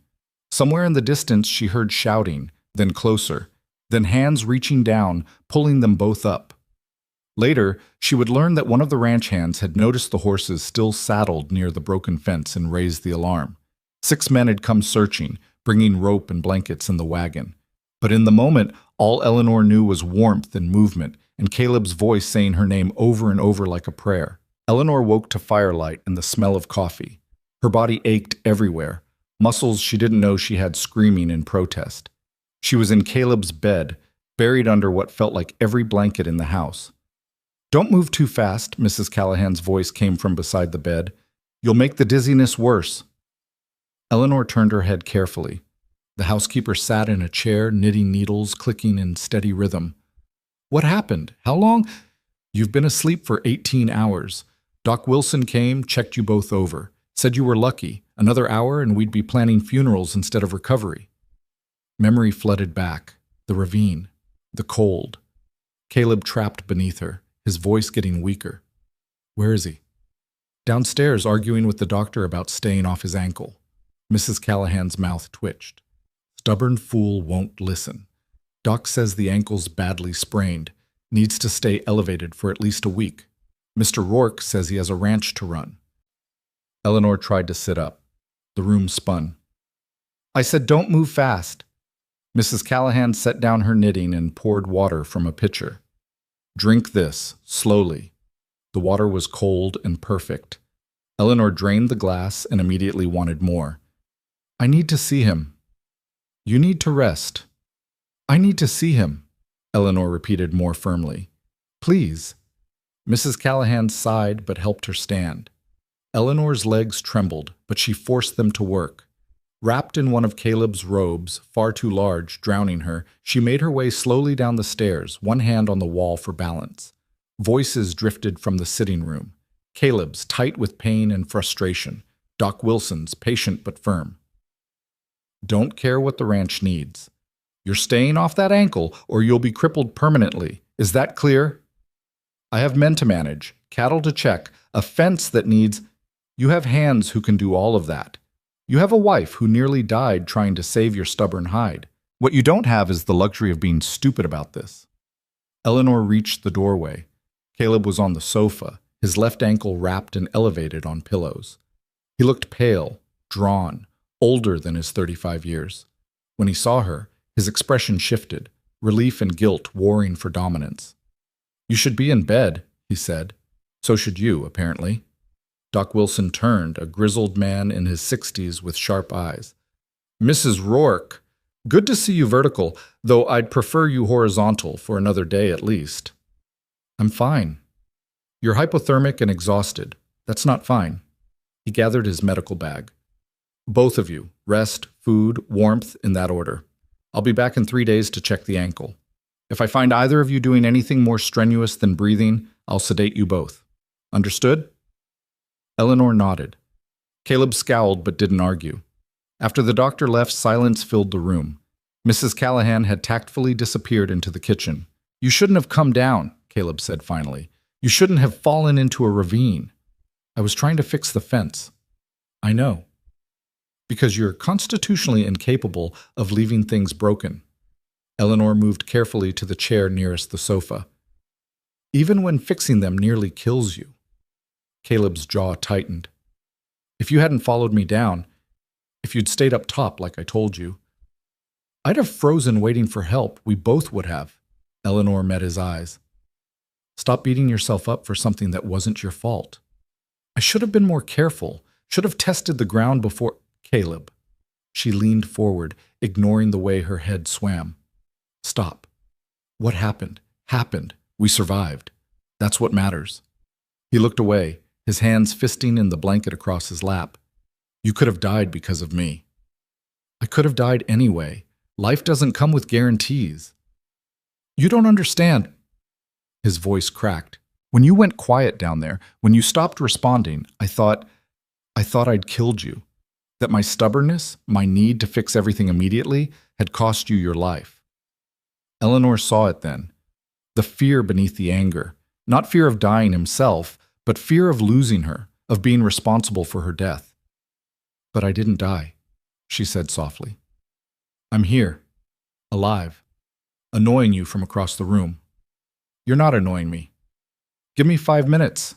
His laugh was weak but genuine. Fair enough. Eleanor studied him, noting the lines of pain around his eyes, the way he held himself too still. Your ankle's worse than you're saying. It's manageable. That's not what I asked, Caleb sighed. Doc says I tore something. Ligament, maybe tendon. Won't know for sure until the swelling goes down.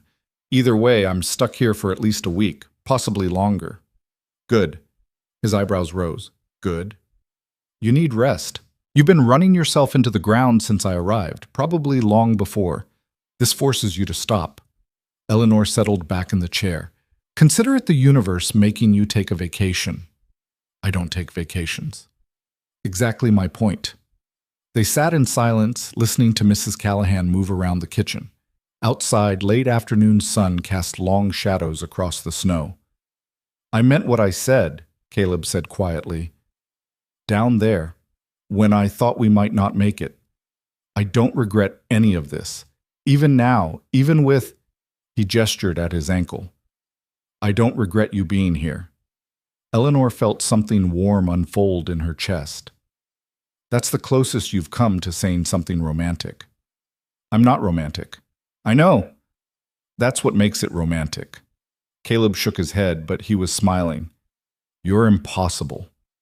You keep saying that like it's an insult. It's an observation, one you seem to keep making, because it keeps being true. Eleanor laughed, then winced as her ribs protested. Caleb's expression shifted immediately to concern. You're hurt. Just sore. Doc said I wrenched my shoulder pulling on the rope. She rotated her arm carefully, testing the range of motion. Could have been worse. Everything could have been worse. Caleb's voice was rough. We were lucky. Stupidly, impossibly lucky. I know. They fell quiet again. Eleanor watched the fire burn, feeling exhaustion pull at her. She should go back to bed, but she didn't want to leave. Didn't want to be apart from Caleb, even though he was right there, close enough to touch. Come here, he said, as if reading her mind. The doctor said, I know what the doctor said. Come here anyway. Eleanor stood carefully and made her way to the sofa. Caleb shifted, wincing as he moved his injured leg and made room for her to sit beside him. She settled against his side, his arm coming around her shoulders automatically. This is a terrible idea, she murmured. We should both be resting separately. Probably. Mrs. Callahan will scold us. Definitely. But you're not moving. No. His hand found hers, their fingers intertwining. I'm not moving. They sat like that as the afternoon faded into evening, both too stubborn to admit they needed the contact more than they needed proper medical rest. Mrs. Callahan found them an hour later, both asleep, tangled together on the sofa. She tisked quietly, covered them with another blanket, and left them alone. The next week passed in strange domesticity. Caleb was forced to stay off his ankle, which made him irritable and restless. Eleanor was still recovering, which made her tired and achy. They spent most of their time in the sitting room, arguing over nothing and everything. You're moving the chess pieces wrong, Caleb said on the fourth day. I'm moving them exactly right. You're just losing. I'm injured. You should let me win out of pity. I absolutely should not. Eleanor captured his bishop with her knight. You'd hate that more than losing, honestly. He glowered at the board, then moved his rook into a position that immediately threatened her king. Check. That's cheating. How is legal movement cheating? You distracted me by looking pathetic. I am pathetic. I'm stuck on a sofa. You're milking it. I'm injured. Eleanor laughed, the sound bright in the quiet room. Caleb's expression softened, watching her. Something had shifted between them since the ravine. The walls he'd built so carefully were crumbling faster now, and he seemed less inclined to rebuild them. What? Eleanor asked, catching his stare. Nothing. Just you laugh more now than when you first arrived.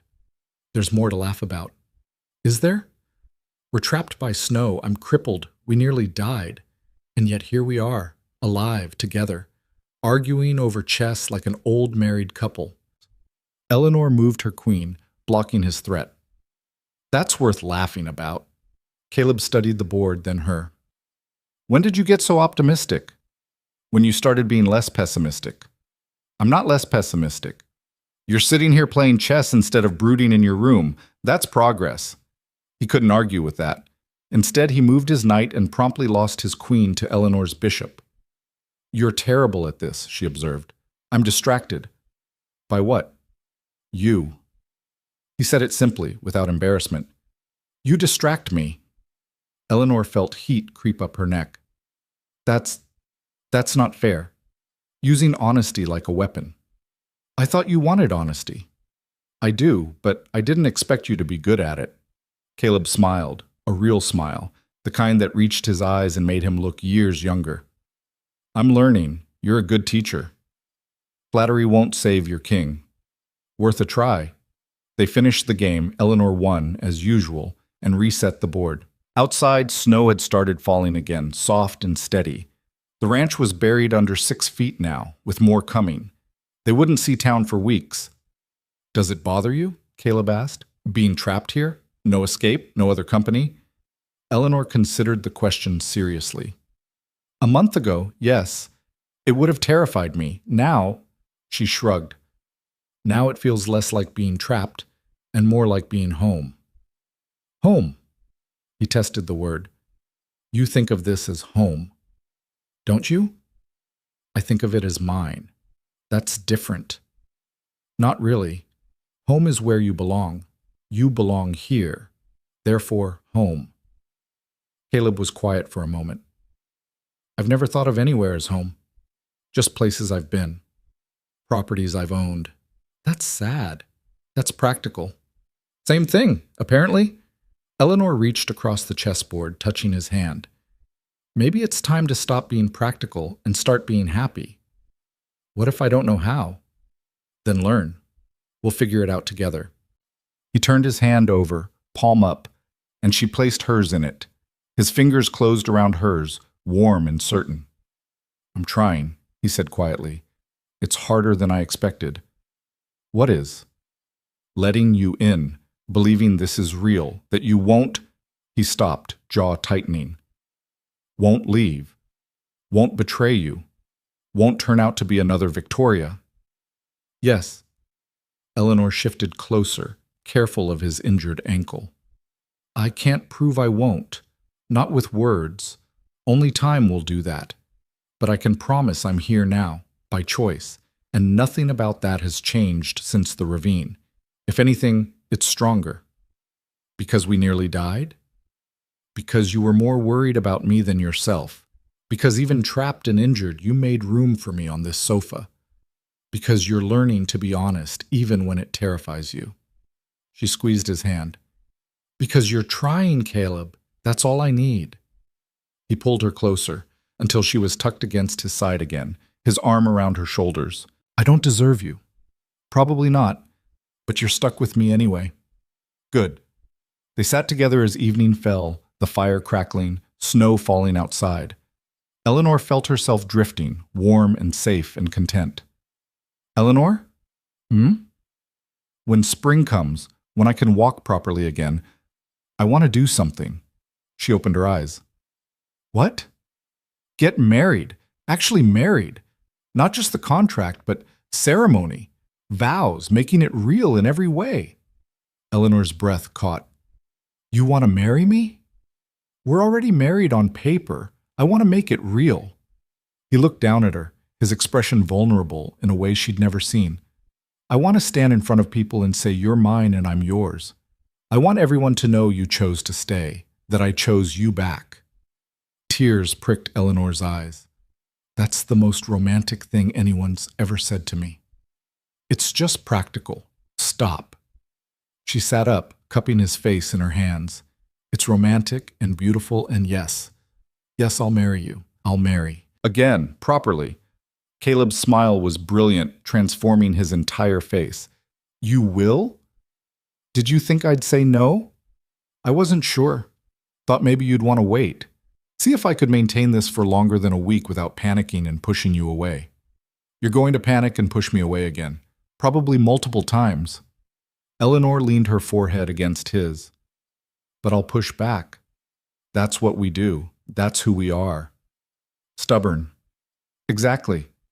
He kissed her then, slow and sweet, like they had all the time in the world. When they broke apart, both smiling, Eleanor settled back against his side. Spring, she said. We'll do it in spring. When the flowers are blooming. You have flowers here? We will. If you want a garden, we'll have a garden. Flowers and vegetables and whatever else you want. Eleanor felt something full and warm settle in her chest. And chickens? And chickens. You're going to regret offering me whatever I want. Probably, but I'll regret not offering more. They fell asleep like that, tangled together on the sofa, planning a future that neither of them had expected to want. Mrs. Callahan found them in the morning and tisked loudly. The doctor will have my head if he finds out I let you both sleep here. Then don't tell him, Caleb said, not moving. Stubborn fools, both of you. But she was smiling as she brought them breakfast. The ankle healed slowly. Caleb chafed at the restriction, grew irritable and short-tempered on bad days. Eleanor learned to read his moods, to know when to push and when to give him space. They fought more than they didn't, about small things mostly, the kind of arguments that came from enforced proximity and strong wills. But they always came back together. 2 weeks after the accident, Doc Wilson declared the ankle well enough for limited walking. Caleb immediately overdid it and spent the next day in pain, refusing to admit he'd been foolish. You're impossible, Eleanor said, helping him back to bed. You've mentioned that. Because it keeps being true. He caught her hand before she could leave. Stay. It's the middle of the day. I have things. Stay anyway. Eleanor climbed into bed beside him, and they lay together in comfortable silence. Outside, the world was still frozen, but inside, something had thawed completely. I got a letter, Caleb said eventually. From Denver. Forwarded through town when Mrs. Callahan went for supplies. Eleanor tensed. From Victoria? From Thomas, my former partner. Caleb's hand tightened on hers. He's dying. Cancer. Wrote to apologize for what happened 7 years ago.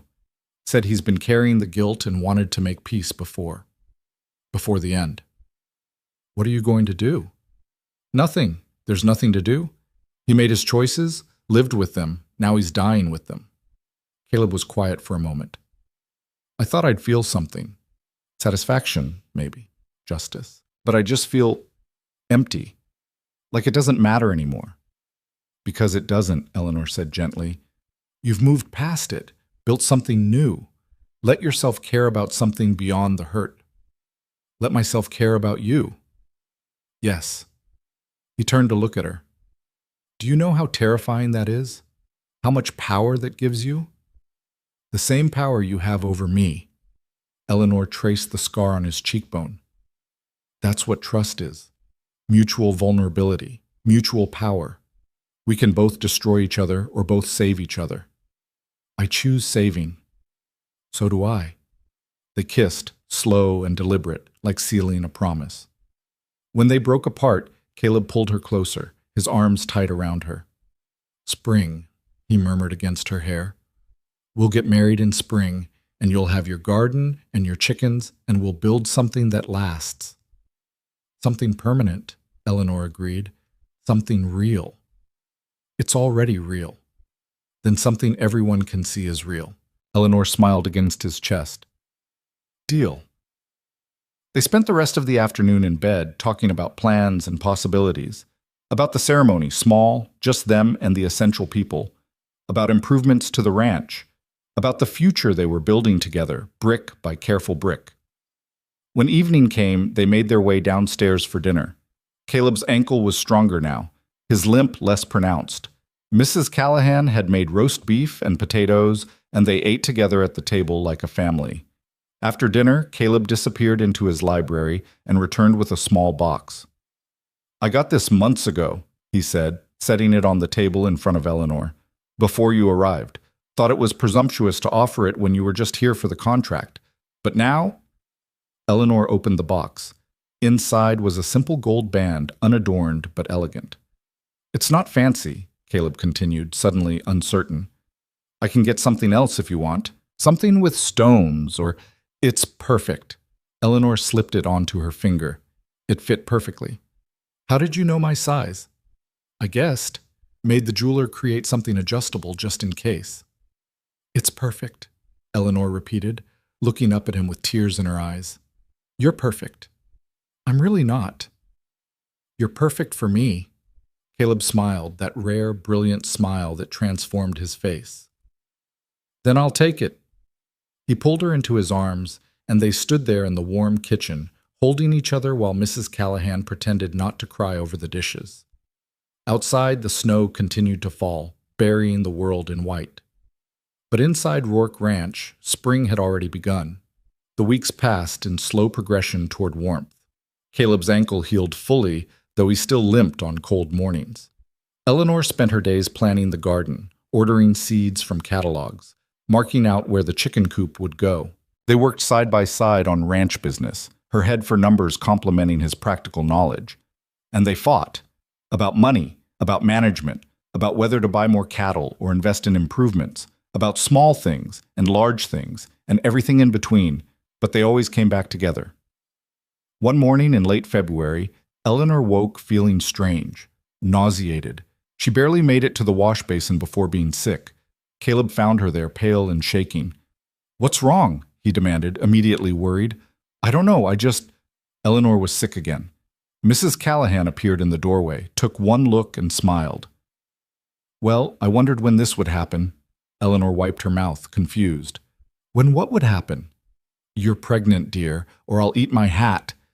The words hung in the air. Caleb went very still. Pregnant. We don't know that, Eleanor protested. It could be something I ate. When was your last monthly? Mrs. Callahan asked bluntly. Eleanor thought back, realized with dawning shock that she was nearly 6 weeks late. Oh, indeed. The housekeeper smiled. I'll fetch some ginger tea. Helps with the sickness. She left, giving them privacy. Caleb sat heavily on the bed. A baby. Maybe. Probably. Eleanor moved to sit beside him, still feeling shaky. The contract. This is what we agreed to. I know. He looked at her, something fierce and vulnerable in his expression. But it's different now. Before it was just business. Now it's our child, yours and mine. Yes. Eleanor, his voice cracked. I don't know how to be a father. I don't know how to... What if I'm terrible at it? She took his hand, placing it on her still flat stomach. Then you'll learn. We'll both learn, together. Caleb stared at where his hand rested, his expression full of wonder and terror. Together. Together, Eleanor confirmed, like everything else we've done. He pulled her into his arms, holding her like she was something precious and fragile. Thank you. For what? For staying. For choosing this. For giving me something I didn't know I needed. Eleanor held him back just as tightly. Thank you for letting me. They sat there, wrapped in each other, while winter slowly gave way to the promise of spring. Outside, the snow was finally beginning to melt. The pregnancy changed everything and nothing. Eleanor was sick most mornings through March, and Caleb hovered like she might shatter if he looked away. She found it endearing and infuriating in equal measure. I'm pregnant, not dying, she said one morning, pushing away the ginger tea he'd brought for the third time in an hour. Doc Wilson said you need to stay hydrated. Doc Wilson also said you need to stop treating me like glass. Eleanor stood from the table, testing her legs. The nausea had passed for now. I'm going to work on the garden plot. You're not lifting anything heavy. I'm marking stakes, Caleb, not hauling boulders. His jaw set in that stubborn line she knew too well. Then I'm helping. Your ankle is fine. Has been for weeks. Stop using it as an excuse. Eleanor bit back a smile. I thought you were the one who used excuses to avoid admitting things. I learned from the best. They spent the morning outside, the first truly warm day after months of cold. The snow had finally melted, leaving the ground muddy and rich. Eleanor marked out rows for vegetables while Caleb followed behind, arguing about spacing. The tomatoes need more room, he insisted. They're fine where they are. They'll crowd the beans. They won't. I measured. Your measurements are wrong. Eleanor straightened, hands on her hips. My measurements are precise. You just don't like that I'm doing this without your input. I'm giving input right now. You're being difficult. I'm being helpful. Same thing with you. They glared at each other across the garden plot, both covered in mud, both refusing to back down. Then Caleb's mouth twitched, and Eleanor felt her own smile breaking through. We're arguing about vegetables, she said. We argue about everything. True. Eleanor wiped mud off her hands onto her apron. But we're good at it. The best. Caleb moved closer, mud and all, and kissed her. Stubborn woman. Impossible man. Perfect match. Eleanor laughed against his mouth. Apparently. They finished the garden plot by early afternoon. Eleanor stood back, surveying their work with satisfaction. It's going to be beautiful. It's going to be work. Same thing. Caleb's arm came around her waist, his hand resting lightly on her stomach. Still flat, no visible sign of the child growing there, but they both knew. The knowledge sat between them, precious and terrifying. We should talk about the ceremony, Eleanor said. Spring is here. We could do it next month. May? Unless you want to wait longer. No. Caleb's voice was firm. May is good. Before you start showing, he stopped. Before I'm too pregnant to fit into a dress? Before anything else can go wrong. Eleanor turned in his arms. Nothing's going wrong. You don't know that? Things can always... He stopped again, frustration and fear warring in his expression. Caleb. Eleanor cupped his face, making him look at her. What are you really afraid of? He was quiet for a long moment. That this is too good. That I don't get to keep it. That something will happen to you or the baby or all of it will fall apart like everything else I've tried to build. Everything else you built alone, Eleanor corrected. This is different. We're building this together, both of us. Equal partners. Partners. He tested the word. Not employer and employee. Not man and vessel for his heir. Never that. Not anymore. Eleanor kissed him softly. Partners. In everything. The ranch, the baby, the marriage. All of it. Caleb pulled her closer, his forehead resting against hers. I'm still going to panic sometimes. Still going to worry that you'll wake up and realize you made a mistake. Then I'll remind you that I don't make mistakes. I make extremely well-considered decisions that sometimes look insane to outside observers. His laugh was quiet, but real. That's one way to describe answering an advertisement from a stranger. It worked out. It did. He pulled back enough to meet her eyes. May then. We'll get married in May. Small ceremony, just the people who matter. Mrs. Callahan will cry. Mrs. Callahan cries at everything. Fair point. Eleanor laced her fingers through his. I love you. The words hung in the air. She'd never said them before, not directly, had implied them, shown them through action, but never spoken them plainly. Caleb went very still.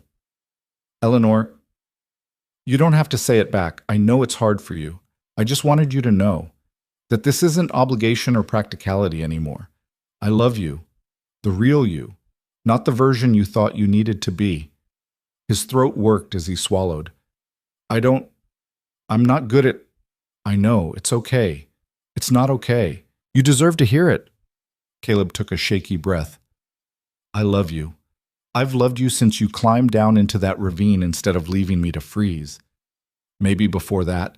I don't know when it started, but it's there, and it's terrifying, and I love you. Eleanor felt tears prick her eyes. That wasn't so hard. That was the hardest thing I've ever done. Harder than asking me to marry you? Infinitely harder. She kissed him then, pouring everything she felt into the contact. When they broke apart, both smiling like fools, Eleanor rested her head against his chest. We should go inside, start planning. Or we could stay here, covered in mud, avoiding responsibility. Very tempting, but Mrs. Callahan will have our heads if we track mud through her clean floors. Caleb sighed dramatically. Fine, but I'm blaming you when she scolds us. Coward. Practical. They made their way back to the house, hand in hand, leaving muddy footprints across the porch. Mrs. Callahan took one look and pointed toward the washroom without a word. Later, clean and dry, they sat at the kitchen table making lists. Who to invite? Not many. The ranch hands, Doc Wilson, Mrs. Callahan's sister Sarah. A few townspeople Caleb did business with. Eleanor had no one to invite from Boston, and that was fine. This was her life now. These people were her family. What about your brother? Caleb asked carefully. In Philadelphia. Eleanor set down her pen. What about him? Don't you want him here? He's your only family. He's the man who turned me away when I needed help, who told me I'd made my own choices and had to live with them. Eleanor's voice was flat. He's blood, but he's not family. Not anymore. Caleb nodded slowly. Understood. Does that bother you, that I'm cutting ties? No. I did the same thing years ago. Sometimes blood doesn't mean what it should. He covered her hand with his. We'll make our own family, better than the ones we had. Eleanor squeezed his fingers. We already are. The weeks passed in a blur of preparation. Eleanor's sickness eased as she entered her second month of pregnancy. The garden was planted, neat rows of seeds waiting to sprout. The chicken coop was built, smaller than Eleanor wanted, but Caleb insisted they start small and expand later. You'll want more chickens after the first batch, he predicted. How do you know? Because you'll name them and get attached and decide they need friends. Eleanor scowled. I will not name the chickens. 3 days later, she introduced him to Henrietta, Beatrice, and Cluck Norris. Caleb didn't even try to hide his smile. I told you. Shut up. You named a chicken Cluck Norris. She's scrappy. It fits. He kissed her temple. You're ridiculous. You love it. I really do. May arrived with warm sun and the first green shoots in the garden. Eleanor stood at the bedroom window one morning, watching the ranch come alive with spring. Her hand rested on her stomach, which had just started to curve slightly. Still easy to hide under loose dresses, but she knew, felt the change. You're thinking too loud, Caleb said from the bed. Eleanor turned. He was propped against the headboard, hair mussed from sleep, watching her with soft eyes. This version of Caleb, relaxed, open, occasionally playful, still surprised her sometimes. The transformation from the cold man who'd met her at the stage to this one had been gradual, but complete. Just thinking about tomorrow, she said. Cold feet? No, just... It's real now. We're really doing this. We've been doing this for months. I know, but tomorrow makes it official, public. Everyone will know we're not just... Eleanor searched for words. Not just a contract, Caleb finished. He patted the bed beside him. Come here. She climbed back into bed, settling against his side. His arm came around her automatically, his hand finding her stomach like it always did now. I'm nervous, he admitted. About what? All of it. The ceremony. The vows. Standing in front of people and admitting He stopped. Admitting you feel something? Admitting I love you. That you matter more than the ranch, more than my pride, more than all the walls I built. Caleb's voice was quiet. It's terrifying, Eleanor. Giving someone that power. You're not giving me power. We're sharing it.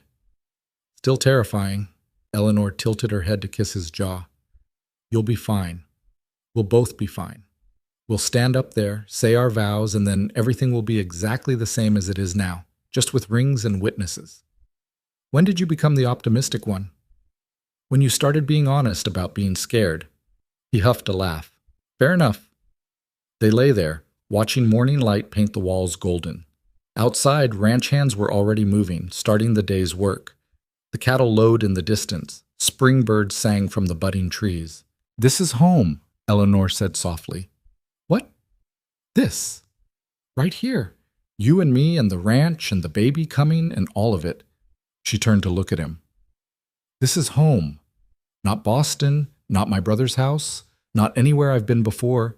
Here, with you. Caleb's expression did something complicated. You're going to make me cry at our wedding. Good. You could use a good cry.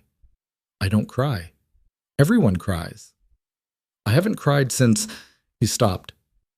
Since Victoria? Since before that. Since I was a kid and learned it didn't help anything. Eleanor sat up, looking down at him seriously. It's okay to cry, Caleb. It's okay to feel things fully instead of tamping them down. That's the whole point of this. Being vulnerable. Being human. I'm not good at being human. You're learning. She kissed him softly. And tomorrow you're going to stand in front of everyone and be completely, vulnerably human. And it's going to be terrifying and beautiful and perfect. Nothing's perfect. Then it'll be perfectly imperfect, like us. He pulled her down for a longer kiss, his hands gentle on her face. I don't deserve you. Stop saying that. It's true. It's not. We deserve each other. All the difficult, stubborn, impossible parts. Eleanor settled back against him. Now stop being maudlin and help me figure out what I'm wearing tomorrow, because none of my dresses fit right anymore. Caleb's hand moved to her stomach, his touch reverent. You're showing. Just barely, but enough that buttons are a problem. We'll figure it out. He kissed her temple. Mrs. Callahan is good with alterations. Mrs. Callahan has been good with everything. We should give her a raise. Already done. Doubled it last month. Eleanor blinked. You doubled her salary and didn't tell me. I run the finances. That's my job. We're supposed to make those decisions together. You were sick every morning. I didn't want to bother you with paperwork. Eleanor sat up again, eyeing him. This is you trying to maintain control because everything else feels chaotic, isn't it? Caleb had the grace to look sheepish. Maybe. We talked about this. Equal partners. That means equal say in decisions. I know. I'm trying. Old habits. He pulled her back down. I'll tell you before I make any more major decisions. I promise. Good. Eleanor settled against him. Because I have opinions about everything, and you're going to hear all of them. I wouldn't expect anything less. The wedding day dawned clear and bright. Eleanor woke early, too nervous to sleep. Caleb was already up, pacing the bedroom in his undershirt and trousers. You're going to wear a hole in the floor, Eleanor observed. I can't do this. She sat up, alarmed. What? I can't stand up there and say vows in front of people. I'll freeze. I'll panic. Eleanor got out of bed and caught his hand, stopping his pacing. Caleb, look at me. He met her eyes, his own wild with fear. You can do this, she said firmly. You've survived worse. You've rebuilt your life from nothing. You've learned to trust again. You can stand in front of a dozen people and say you love me. What if I mess up the words? Then you mess up the words. I don't care about perfect. I care about honest. What if I freeze, huh? Then I'll wait until you thaw, like always. Caleb pulled her against him, holding tight. I'm terrified. I know, me too. You're not terrified. You're calm. I'm excellent at faking calm. Eleanor pulled back to look at him. We're getting married today. Actually married. And it's going to be awkward and imperfect, and someone will probably cry, Mrs. Callahan. Definitely Mrs. Callahan. And it's going to be real. That's all that matters. He nodded slowly, breathing evening out. Okay. I can do this. You can do this. We can do this. Exactly. They separated to get ready. Mrs. Callahan had indeed altered Eleanor's best dress, a deep blue that brought out her eyes. It fit perfectly over her slightly rounded stomach. She stood in front of the mirror, barely recognizing herself. Months ago, she'd been a rejected schoolteacher with nothing to her name. Now she was a rancher's wife. Really, his wife. Carrying his child, standing in a home she'd helped build. You look beautiful, Mrs. Callahan said from the doorway, already dabbing her eyes. It's not even started yet and you're crying. I cry when I'm happy. Sue me. The older woman came forward, adjusting Eleanor's collar. I'm proud of you, dear. Of both of you. You've done something remarkable here. We just fell in love. That's not remarkable. You fell in love with the most stubborn, damaged man in Montana and somehow made him believe he deserved it. That's very remarkable. Mrs. Callahan patted her cheek. Now come on. He's waiting, and if we make him wait too long, he'll convince himself to run. The ceremony was in the garden Eleanor had planted. Simple chairs arranged in rows, wildflowers in jars, the minister from town standing under an arch Caleb had built himself. The ranch hands were there in their best clothes, looking uncomfortable. Doc Wilson, Sarah, a few townspeople, and Caleb standing at the front, looking like he might bolt at any second. Eleanor walked toward him slowly, no one to give her away because she was giving herself. When she reached him, she saw the panic in his eyes and squeezed his hand. Still here, she whispered. Still here, he echoed. The minister began speaking, but Eleanor barely heard the words. She was too focused on Caleb, on the way his hands trembled slightly, on the fierce concentration in his expression as he fought not to run. When it came time for vows, Caleb cleared his throat. I wrote something, he said, pulling a paper from his pocket. His hands shook as he unfolded it. Eleanor's eyebrows rose. You wrote vows? You said be honest. This is honest. He took a breath and began reading. Eleanor, 7 months ago, you answered an advertisement from a man who thought he wanted a transaction, someone to fulfill a contract and nothing more. You showed up and immediately started dismantling every wall I'd built. You pushed back when I was impossible. You stayed when I tried to push you away. You climbed into a ravine instead of leaving me to freeze. You chose me, not once, but over and over, even when I gave you every reason not to. His voice cracked slightly, but he kept going. I'm not good at this. At feelings, at vulnerability, at admitting I need someone. But I need you. I love you. And I promise to keep trying, keep learning, keep being honest, even when it terrifies me. I promise to be your partner in everything, to argue with you about vegetables and chess and ranch management, to stay when things are hard instead of running, to build a life with you that's real and messy and imperfect and ours. He looked up from the paper, meeting her eyes. That's all I've got. Eleanor realized she was crying. That's perfect. Your turn, the minister prompted gently. Eleanor hadn't written anything. She spoke from her heart. Caleb, I was rejected 27 times before I met you. 27 men who thought I was too difficult, too smart, too much. You looked at all of that and didn't flinch. You saw me as I actually am, stubborn and argumentative and impossible, and wanted me anyway. You're teaching me that love doesn't mean changing yourself to fit someone else's expectations. It means finding someone who loves you because of who you are, not despite it. I promise to keep pushing you when you try to hide, to keep fighting with you about everything, to keep choosing you every day for as long as we both live. She took his hands, feeling them shake. I love you, not the version you thought you needed to be. The real you. Difficult and damaged and trying so hard to be better. That's who I love. That's who I choose. Caleb's eyes were bright with unshed tears. Eleanor, you may kiss your bride, the minister said, smiling. Caleb pulled her close and kissed her like they were the only two people in the world, like she was oxygen and he'd been drowning. When they broke apart, Eleanor saw tears on his cheeks. You're crying, she whispered. I know. He smiled through the tears. Turns out I can cry. Who knew?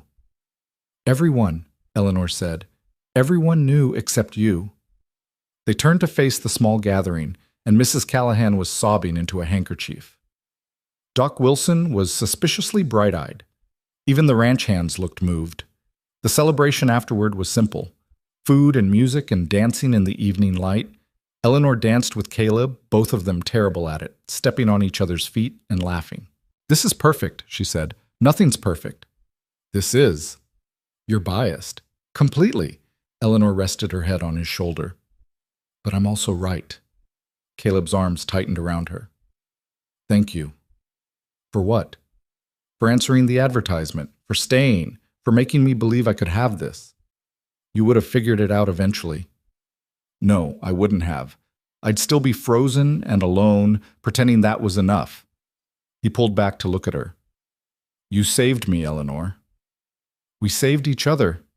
Deal. They danced until the sun set, until the guests began leaving, until it was just them and the stars and the promise of everything to come. Later, in bed, Caleb's hand rested on Eleanor's stomach. She was 3 months along now, the pregnancy unmistakable to anyone who looked closely. I'm still terrified, he admitted in the darkness. Of the baby? Of all of it. Of being a father. Of something happening to you.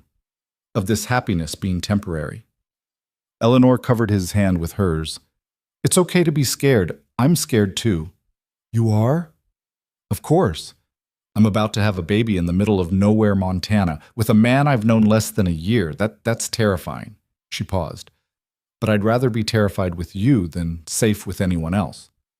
That makes no sense. It makes perfect sense. Caleb laughed quietly. I suppose it does. They lay in comfortable silence, listening to the night sounds of the ranch. An owl hooted, cattle shifted in the pasture, the house creaked in the cooling air. Tell me about tomorrow, Eleanor said softly. What about it? What are we going to do? What does life look like now that we're officially publicly married? Caleb thought about it. Same as before. Wake up, work, argue about something, make up, go to sleep, wake up and do it again. That's it? That's everything. Kissed her temple. That's the life we're building. Nothing dramatic. Just us, together, figuring it out day by day. Eleanor smiled in the darkness. I like that life. Me too. Even with chickens named Cluck Norris? Especially with chickens named Cluck Norris. She laughed, the sound bright and free. I love you. I love you too. The words came easier now. Still not effortless, but easier. Thank you for teaching me how. You're welcome. Though I think you knew all along. You were just too stubborn to admit it. Probably true. They fell asleep tangled together, planning nothing and everything, secure in the knowledge that whatever came next, they'd face it together. The months passed in steady progression. Summer arrived hot and bright. Eleanor's garden flourished, producing more vegetables than they could eat. She pickled and preserved, learning from Mrs. Callahan, building stores for the next winter. Her pregnancy progressed normally. Doc Wilson checked on her monthly, declaring her healthy and the baby strong. Caleb hovered, unable to help himself, backing off only when Eleanor threatened to ban him from the room during checkups. I'm fine, she said for the 1000th time. I know, I just want to make sure I know. Eleanor took his hand, placing it on her stomach where the baby was kicking. Feel that? That's fine, that's healthy. Stop worrying. Can't. It's who I am now. Fair enough?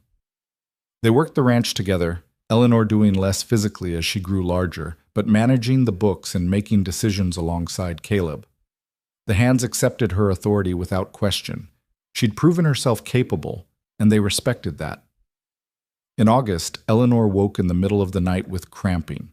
She lay still, timing them, waiting to be sure before waking Caleb. When the pain intensified, she touched his shoulder. "Caleb, it's time." He was awake instantly, already moving. "Now? Are you sure?" "Very sure." The next hours were a blur. Doc Wilson arrived, calm and efficient. Mrs. Callahan boiled water and brought towels. Caleb paced outside the bedroom door until Eleanor demanded he come inside. "I'm not doing this alone," she said through gritted teeth. "You're not supposed to want me here. I don't care what I'm supposed to want. I want you here. Now sit down and hold my hand before I scream." He sat. He held her hand. He watched with terror and awe as she worked to bring their child into the world. At dawn, a baby's cry filled the room. "It's a girl," Doc Wilson announced, cleaning the tiny squirming infant. "Healthy lungs on this one." Eleanor collapsed back against the pillows, exhausted and elated. Caleb was frozen beside her, staring at the baby like he couldn't quite believe she was real. "A daughter," he whispered. Doc Wilson placed the baby in Eleanor's arms. She was perfect, tiny and red-faced and screaming her displeasure at the world. Eleanor felt tears stream down her face. "Hello," she whispered. "Hello, little one." Caleb reached out with shaking hands, touching the baby's tiny fingers. "She's so small. She's perfect. What do we name her?" They discussed names for months, never quite agreeing, but looking at her daughter's face, Eleanor knew. "Hope," she said. "Her name is Hope." Caleb's eyes met hers, understanding the weight of that choice. Hope for the future, hope for healing, hope for everything they were building together. "Hope Rourke," he said, testing it, then quieter. "It's perfect." Doc Wilson finished his examination and declared both mother and baby healthy. Mrs. Callahan brought food and more clean linens. The ranch hands celebrated quietly outside, passing around a bottle in honor of the new arrival. As the house settled into exhausted quiet, Eleanor and Caleb lay together with Hope between them. The baby had finally stopped crying, her tiny hand wrapped around Caleb's finger. "I have no idea what I'm doing," Caleb admitted. "Neither do I. We're going to mess this up." "Probably, but we'll do it together." He looked at Eleanor, this woman who'd answered an advertisement from a stranger, who'd stayed when he tried to push her away, who'd taught him that vulnerability wasn't weakness. "Thank you?" "For what?" "For all of it. For hope. For not giving up on me. For building this life." Eleanor smiled, tired but happy. "You're welcome. Though I think you did half the work." "Only half?" "Maybe 60% on good days." He laughed quietly, careful not to wake the baby. "I'll take it." They fell silent, watching Hope sleep. Outside, the sun climbed higher, painting the ranch in golden light. The cattle grazed peacefully. The garden grew. The chickens, now numbering 12, all with ridiculous names, clucked in their expanded coop. This was the life they'd built. Not perfect, not what either of them had planned, but real. Messy. Theirs. "What are you thinking?" Eleanor asked. Caleb considered the question. 6 months ago, he would have said something practical, something guarded. Now he told the truth. "I'm thinking about how lucky I am. How none of this should have worked. A cold rancher and a desperate school teacher, a contract that should have stayed business, a child who wasn't supposed to mean anything beyond an heir." He touched Hope's soft hair with gentle fingers. "And how it all became the best thing that ever happened to me." Eleanor's eyes were bright with tears. "That's the most romantic thing you've ever said." "I'm getting better at it." "You really are." Hope stirred, making a small sound. Both parents held their breath, but she settled again, sleeping peacefully. "We should rest," Eleanor said. "While she's sleeping." "You should rest. I'll watch her." "Caleb, please, let me do this. Let me watch over both of you." His voice was rough with emotion. I need to know you're both safe." Eleanor understood. This was Caleb's way of processing, of accepting. Let him have it. "Okay," she said softly. "Wake me if you need me." "I will." Eleanor drifted off, exhausted from labor. Caleb sat in the chair beside the bed, watching his wife and daughter sleep. The sun climbed higher. The ranch hummed with activity outside. Inside this room, everything was quiet and perfect. He thought about the advertisement he'd placed nearly a year ago. Woman wanted. Must bear a child. No affection required. He'd thought he was being practical, solving a problem, maintaining control. He'd been so wrong.